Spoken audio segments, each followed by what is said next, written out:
ਸਤਨਾਮ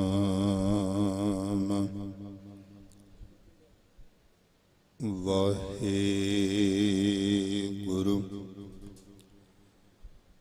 ਸਾਹਿਬ ਜੀ। ਇੱਕ ਓੰਕਾਰ ਸਤਿਨਾਮ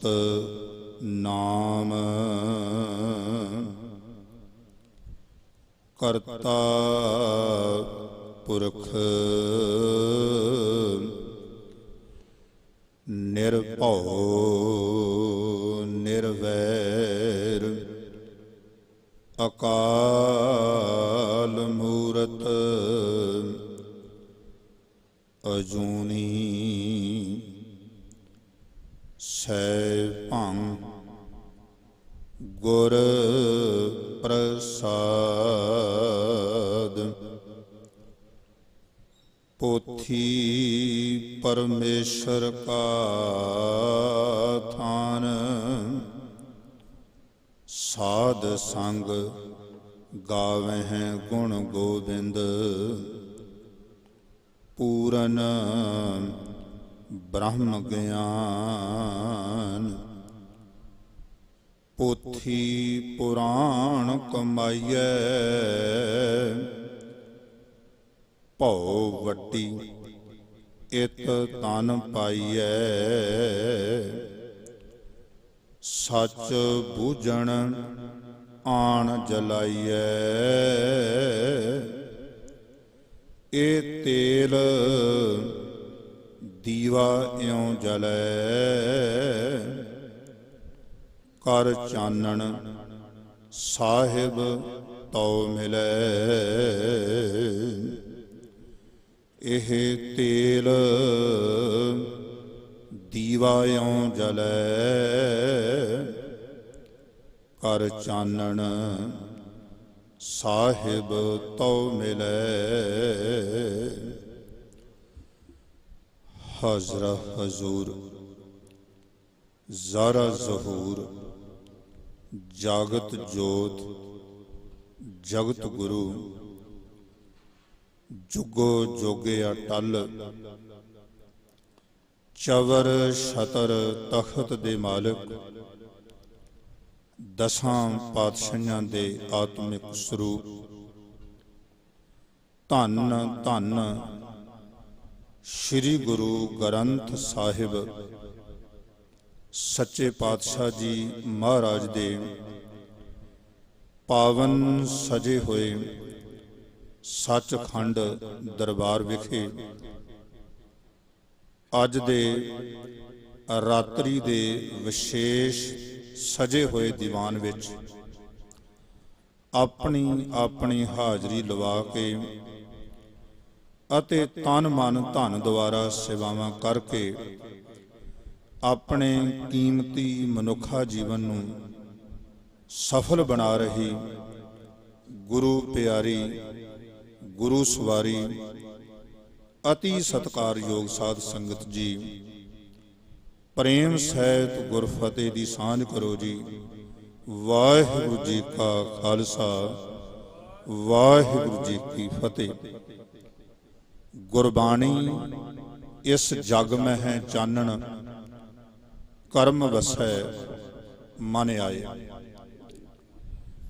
ਜੁਗੋ ਜੁਗ ਅਟਲ ਸਤਿਗੁਰੂ ਸ੍ਰੀ ਗੁਰੂ ਗ੍ਰੰਥ ਸਾਹਿਬ ਸੱਚੇ ਪਾਤਸ਼ਾਹ ਜੀ ਮਹਾਰਾਜ ਦੇ ਮੁੱਢਲੇ ਆਦਿ ਸਰੂਪ, ਜਿਸ ਨੂੰ ਕਿ ਸ਼ੁਰੂ ਵਿੱਚ ਆਦਿ ਸ੍ਰੀ ਗ੍ਰੰਥ ਸਾਹਿਬ ਪੋਥੀ ਪਰਮੇਸ਼ਰ ਕਾ ਥਾਨ ਕਹਿ ਕੇ ਸਨਮਾਨਿਆ ਗਿਆ, ਸਤਿਕਾਰਿਆ ਗਿਆ। ਤੇ ਸੱਚਖੰਡ ਸ੍ਰੀ ਹਰਿਮੰਦਰ ਸਾਹਿਬ ਜੀ ਦੇ ਪਾਵਨ ਪਵਿੱਤਰ ਅਸਥਾਨ ਵਿਖੇ ਭਾਦਰੋਂ ਸੁਦੀ ਪਹਿਲੀ ਨੂੰ ਸੰਨ 1604 ਈਸਵੀ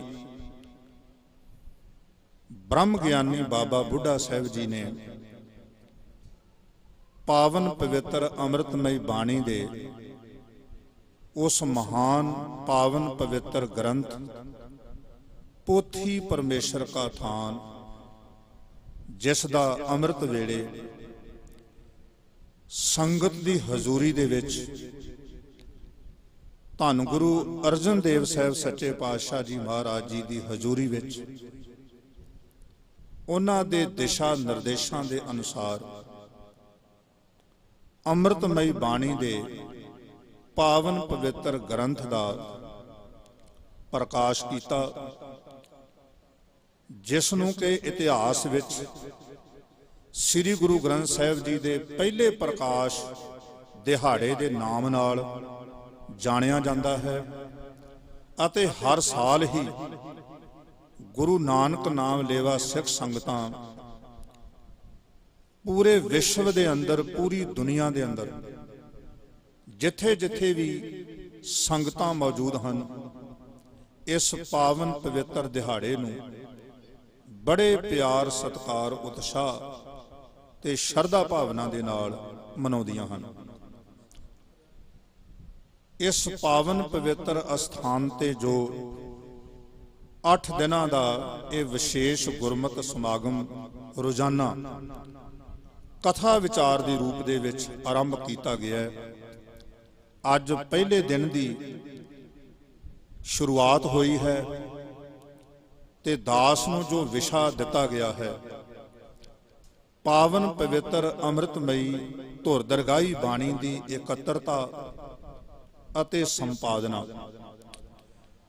दिते हुए विषय दे मुताबिक अते दिते हुए समय दे मुताबिक दास तुष बुद्धि के अनुसार जिन्नी को गुरु पातशाह महाराज ने सुमत बख्शिश की है, आप संगतां दे सन्मुख विचार रखण दी निमाणी जी कोशिश कर रहा हाँ। आप जी ने असीस बख्शिश करनी, गुरु महाराज जी की नदरे रहमत कृपा दृष्टि मेहर भरिया हाथ दास दे सिर दे उत्ते होवे, आप संगतां दी आशीर्वाद प्राप्त होवे तां विचारां दी आरंभता हो सकती है ते फिर संपूर्णता तक ये विचार आप संगतां दे सन्मुख रखे जा सकते हैं। निमरता सहित बेनती करदा हाँ, जितने भी सतसंगी जन सतगुरु जी दे पावन पवित्र दरबार विखे जुड़ बैठे हो, अपनियां मनोबिरतियां नूं एकागर करदियां होयां दोवें हथ जोड़ बड़े अदब सत्कार प्यार ते शरधा भावना नाल अपना मस्तक धन धन श्री गुरु ग्रंथ साहिब सच्चे पातशाह जी महाराज दे सन्मुख झुकाउंदियां अपनी अपनी रसना नूं पवित्र करिए। सारे प्यार नाल जपीए सतनाम श्री वाहिगुरु साहिब जी। सब तो पहला मैं आप जी नूं इह सिनमर बेनती करनी चाहुंदा हां कि धन गुरु नानक पातशाह महाराज ने जिहड़ी बाणी एकत्र कीती है, पहला तां ओह विचार, क्योंकि गुरु नानक पातशाह महाराज जी की अपनी बाणी ते 15 भगत साहबान जी की बाणी, ये गुरु नानक पातशाह महाराज जी की बहुत वड्डी बख्शिश है। क्योंकि गुरु नानक पातशाह महाराज तो बाद फिर गुरु अंगद देव महाराज जी का समा आ जाता है, फिर गुरु अमरदास महाराज जी का, फिर अगे तो अगे गुरु अर्जन देव साहब सच्चे पातशाह जी महाराज तक जो अमृतमई बाणी जिमें जिमें अगे पहुँचती है, उहदे विच फिर 11 भट्ट साहबान जी की बाणी भी आउंदी है। गुरु घर दे 3 गुरसिखां की बाणी, जिस दे विच के कईयां ने गिणती 4 भी लिखी हुई है। दास ने कुछ साल पहला बेनती की सरदार स्वरूप सिंह जी अलग, जिन्हां दा पिछे जे देहांत होया, अखबारां दे विच आप जी ने खबरां भी पढ़ियां होणगियां। 3 साल पहला मैं उन्हां नूं फोन कीता, मैं उन्हां नूं बेनती की, मैं कहा तुहाडे कोल तां विद्या दा बहुत वड्डा खजाना है, डिग्रियां बहुत ने तुहाडे कोल, ਪਰ ਮੈਂ ਕਿਹਾ ਮੈਂ ਤੁਹਾਡੀ ਇੱਕ ਮੁਲਾਕਾਤ ਸੁਣ ਰਿਹਾ ਸੀ, ਤੁਸੀਂ ਗੁਰੂ ਗ੍ਰੰਥ ਸਾਹਿਬ ਮਹਾਰਾਜ ਜੀ ਦੀ ਬਾਣੀ ਦੇ ਬਾਰੇ ਕੁਝ ਦੱਸ ਰਹੇ ਸੀ ਤੇ ਤੁਸੀਂ ਜਿੱਥੇ ਬਾਕੀ ਗੁਰੂ ਸਾਹਿਬਾਨ ਜੀ ਦੇ ਬਾਰੇ ਜਾਂ ਭਗਤ ਸਾਹਿਬਾਨ ਜੀ ਦੇ ਬਾਰੇ ਦੱਸ ਰਹੇ ਸੀ ਕਿ ਬਾਣੀ ਮੌਜੂਦ ਹੈ ਗੁਰੂ ਗ੍ਰੰਥ ਸਾਹਿਬ ਮਹਾਰਾਜ ਜੀ ਦੇ ਅੰਦਰ, ਤੁਸੀਂ 4 ਗੁਰਸਿੱਖਾਂ ਦਾ ਨਾਮ ਲਿਆ। ਉਹ 4 ਗੁਰਸਿੱਖ ਕਿਹੜੇ ਨੇ? ਤਾਂ ਉਹਨਾਂ ਨੇ 3 ਤਾਂ ਉਹੀ ਦੱਸਣੇ ਸੀ, ਭਾਈ ਸਤਾ ਜੀ, ਭਾਈ ਬਲਵੰਡ ਜੀ, ਬਾਬਾ ਸੁੰਦਰ ਜੀ। ਚੌਥਾ ਨਾਮ ਉਹਨਾਂ ਨੇ ਨਾਮ ਲਿਆ ਭਾਈ ਮਰਦਾਨਾ ਜੀ ਦਾ। ਤੇ ਮੈਂ ਉਹਨਾਂ ਨੂੰ ਸਵਾਲ ਕੀਤਾ, ਮੈਂ ਕਿਹਾ ਜੀ ਭਾਈ ਮਰਦਾਨਾ ਜੀ ਦਾ ਸਿਰਫ ਸਰਲੇਖ ਪੜ੍ਹ ਕੇ ਕਹਿੰਦੇ ਹੋ ਬਈ ਸ਼ਲੋਕ ਮਰਦਾਨਾ ਅੱਗੇ ਇੱਕ ਲਿਖਿਆ ਹੋਇਆ, ਇਸ ਕਰਕੇ ਕਹਿੰਦੇ ਹੋ ਕਿ ਮਰਦਾਨਾ ਜੀ ਦੇ ਸ਼ਬਦ ਨੇ, ਜਾਂ ਕੋਈ ਹੋਰ ਵੀ ਕੋਈ ਸਬੂਤ ਹੈ? ਕਹਿੰਦੇ ਬਸ ਉਹੀ। ਮੈਂ ਉਹਨਾਂ ਨੂੰ ਬੇਨਤੀ ਕੀਤੀ, ਮੈਂ ਕਿਹਾ ਸਰਲੇਖ ਏਡਾ ਵੱਡਾ ਸਬੂਤ ਨਹੀਂ ਹੁੰਦਾ, ਜਿੱਡਾ ਵੱਡਾ ਸਬੂਤ ਸਟੈਂਪ ਹੁੰਦੀ ਹੈ। ਸਟੈਂਪ ਧੰਨ ਗੁਰੂ ਨਾਨਕ ਪਾਤਸ਼ਾਹ ਮਹਾਰਾਜ ਦੇ ਨਾਮ ਦੀ ਹੈ। ਗੁਰੂ ਗ੍ਰੰਥ ਸਾਹਿਬ ਮਹਾਰਾਜ ਜੀ ਦੇ ਅੰਦਰ ਚਾਹੇ ਭੱਟ ਸਾਹਿਬ ਜੀ ਦੀ ਕੋਈ ਬਾਣੀ ਹੈ, ਚਾਹੇ ਗੁਰੂ ਸਾਹਿਬਾਨ ਜੀ ਦੀ ਹੈ, ਚਾਹੇ ਭਗਤ ਸਾਹਿਬਾਨ ਜੀ ਦੀ ਹੈ, ਸਤਾ ਦੀ ਜੀ ਹੈ ਜਾਂ ਬਲਵੰਡ ਜੀ ਦੀ ਉਹ ਜਿਹੜੀ ਵਾਰ ਹੈ ਰਾਮਕਲੀ ਜੀ, ਤੇ ਜਾਂ ਬਾਬਾ ਸੁੰਦਰ ਜੀ ਦੀ ਰਚਨਾ ਜਿਹੜੀ ਹੈ ਸੱਦ ਬਾਣੀ। ਮੈਂ ਕਿਹਾ ਦੇਖੋ ਨਾਮ ਆ ਰਹੇ ਨੇ ਉਹਨਾਂ ਦੇ, ਜਿਹੜੇ ਰਚਨਹਾਰ ਨੇ ਬਾਣੀ ਦੇ। ਫਿਰ ਜੇ ਭਾਈ ਮਰਦਾਨਾ ਜੀ ਦੀ ਇਹ ਬਾਣੀ ਹੁੰਦੀ ਤਾਂ ਗੁਰੂ ਨਾਨਕ ਮਹਾਰਾਜ ਜੀ ਨੇ ਇਸ ਤਰ੍ਹਾਂ ਦੀ ਕੋਈ ਬੇਇਨਸਾਫੀ ਨਹੀਂ ਸੀ ਕਰਨੀ ਬਈ ਭਾਈ ਮਰਦਾਨਾ ਜੀ ਦੇ ਉਚਾਰੇ ਹੋਏ ਸ਼ਬਦ ਹੁੰਦੇ ਤੇ ਗੁਰੂ ਨਾਨਕ ਮਹਾਰਾਜ ਨਾਮ ਆਪਣੇ ਨਾਮ ਦੀ ਮੋਹਰ ਲਾ ਦਿੰਦੇ। ਉਹਨਾਂ ਨੇ ਤਾਂ ਭਗਤ ਸਾਹਿਬਾਨ ਜੀ ਦੀ ਬਾਣੀ ਤੇ ਆਪਣੇ ਨਾਮ ਦੀ ਮੋਹਰ ਨਹੀਂ ਲਾਈ। ਇਸ ਕਰਕੇ ਮੈਂ ਕਿਹਾ ਇਹ ਭੁਲੇਖਾ ਕਿਉਂ ਪਾਇਆ ਜਾ ਰਿਹਾ ਹੈ? 3 ਗੁਰਸਿੱਖਾਂ ਦੀ ਬਾਣੀ ਦੀ ਜਗ੍ਹਾ 4 ਗਿਣਤੀ ਕਿਉਂ ਦੱਸੀ ਜਾ ਰਹੀ ਹੈ? ਭਾਵੇਂ ਕੋਈ ਏਡਾ ਵੱਡਾ ਮਸਲਾ ਨਹੀਂ ਹੈ, ਕੋਈ ਬਹੁਤ ਵੱਡਾ ਇਹ ਮਸਲਾ ਨਹੀਂ ਹੈ, ਪਰ ਫਿਰ ਵੀ ਗਿਣਤੀ ਦੇ ਪੱਖ ਦੇ ਵਿੱਚ ਭੁਲੇਖਾ ਤੇ ਪੈ ਗਿਆ। ਜਦੋਂ ਮੈਂ ਉਹਨਾਂ ਨੂੰ ਬੇਨਤੀ ਕੀਤੀ, ਉਹਨਾਂ ਨੂੰ ਅੱਗੋਂ ਜਵਾਬ ਕੋਈ ਨਹੀਂ ਆਇਆ। ਮੈਂ ਗੁਰੂ ਮਹਾਰਾਜ ਜੀ ਦੀ ਹਜ਼ੂਰੀ 'ਚ ਬੈਠਾ, ਮੈਂ ਉਹਨਾਂ ਦੀ ਨਿੰਦਿਆ ਨਹੀਂ ਕਰ ਰਿਹਾ, ਉਹ ਮੇਰੇ ਨਾਲੋਂ ਕਈ ਗੁਣਾ ਮਹਾਨ ਨੇ, ਮੈਂ ਤਾਂ ਕੁਝ ਵੀ ਨਹੀਂ ਹਾਂ। ਪਰ ਉਹਨਾਂ ਨੇ ਅੱਗੋਂ ਜਵਾਬ ਕੋਈ ਨਹੀਂ ਦਿੱਤਾ, ਕਹਿੰਦੇ ਮੇਰੇ ਕੋਲ ਅੱਗੇ ਜਵਾਬ ਕੋਈ ਨਹੀਂ ਇਸ ਗੱਲ ਦਾ ਜੋ ਗੱਲ ਤੁਸੀਂ ਕੀਤੀ ਹੈ। ਮੈਂ ਫਿਰ ਵੀ ਉਹਨਾਂ ਨੂੰ, ਕਿਉਂਕਿ ਵੱਡੇ ਸਾਨੂੰ ਮੇਰੇ ਤੋਂ ਉਮਰ ਵਿੱਚ ਵੀ ਸਤਿਕਾਰਯੋਗ ਨੇ, ਫਿਰ ਵੀ ਮੈਂ ਉਹਨਾਂ ਤੋਂ ਖਿਮਾ ਜਾਚਨਾ ਕੀਤੀ ਵੀ ਜੇ ਬੋਲਦਿਆਂ ਮੇਰੇ ਕੋਲੋਂ ਕੋਈ ਭੁੱਲਿਆ ਮੈਨੂੰ ਖਿਮਾ ਕਰਨਾ। ਤਾਂ ਹੁਣ ਮੈਂ ਬੇਨਤੀ ਕਰਨ ਲੱਗਾ ਹਾਂ ਕਿ ਇਹ ਧੁਰ ਦਰਗਾਹੀ ਪਾਵਨ ਪਵਿੱਤਰ ਅੰਮ੍ਰਿਤਮਈ ਬਾਣੀ, ਜਿਸ ਦੀ ਸੰਪਾਦਨਾ ਧੰਨ ਗੁਰੂ ਅਰਜਨ ਦੇਵ ਪਾਤਸ਼ਾਹ ਜੀ ਮਹਾਰਾਜ ਨੇ ਕੀਤੀ ਤੇ ਲਿਖਣ ਦੀ ਸੇਵਾ ਭਾਈ ਸਾਹਿਬ ਭਾਈ ਗੁਰਦਾਸ ਜੀ ਨੇ ਕੀਤੀ। ਇਹ ਪਾਵਨ ਪਵਿੱਤਰ ਅੰਮ੍ਰਿਤਮਈ ਬਾਣੀ ਦੀ ਇਕੱਤਰਤਾ ਦੀ ਸ਼ੁਰੂਆਤ ਕਿੱਥੋਂ ਹੋਈ ਹੈ? ਸਭ ਤੋਂ ਪਹਿਲੀ ਗੱਲ ਤਾਂ ਧੰਨ ਗੁਰੂ ਨਾਨਕ ਪਾਤਸ਼ਾਹ ਮਹਾਰਾਜ ਆਪ ਨਾਰਾਇਣ ਕਲਾ ਧਾਰ ਜਗ ਮੈਂ ਪਰਵਰਿਓ, ਨਿਰੰਕਾਰ ਆਕਾਰ ਜੋਤ ਜਗ ਮੰਡਲ ਕਰਿਓ, ਬਲਿਓ ਚਿਰਾਗ ਅੰਧਿਆਰ ਮਹਿ, ਸਭ ਕਲ ਉਧਰੀ ਇੱਕ ਨਾਮ ਧਰਮ, ਪ੍ਰਗਟ ਸਗਲ ਹਰ ਭਵਨ ਮੈਂ, ਜਨ ਨਾਨਕ ਗੁਰ ਪਾਰ ਬ੍ਰਹਮ। ਪਾਰ ਬ੍ਰਹਮ ਪਰਮੇਸ਼ਰ ਰੂਪ ਧੰਨ ਗੁਰੂ ਨਾਨਕ ਮਹਾਰਾਜ, ਉਹਨਾਂ ਦੀ ਇਹ ਸਭ ਤੋਂ ਵੱਡੀ ਮਹਾਨ ਬਖਸ਼ਿਸ਼ ਹੈ। ਪਾਵਨ ਪਵਿੱਤਰ ਅੰਮ੍ਰਿਤਮਈ ਬਾਣੀ ਨੂੰ ਆਪਣੀ ਰਸਨਾ ਦੇ ਨਾਲ ਉਚਾਰਨਾ ਪਹਿਲਾਂ, ਫਿਰ ਉਸ ਨੂੰ ਨਾਲ ਨਾਲ ਗਾਇਨ ਕਰਨਾ, ਨਾਲ ਨਾਲ ਉਚਾਰੀ ਜਾਂਦੀ ਸੀ, ਨਾਲ ਨਾਲ ਗਾਇਨ ਹੁੰਦੀ ਸੀ।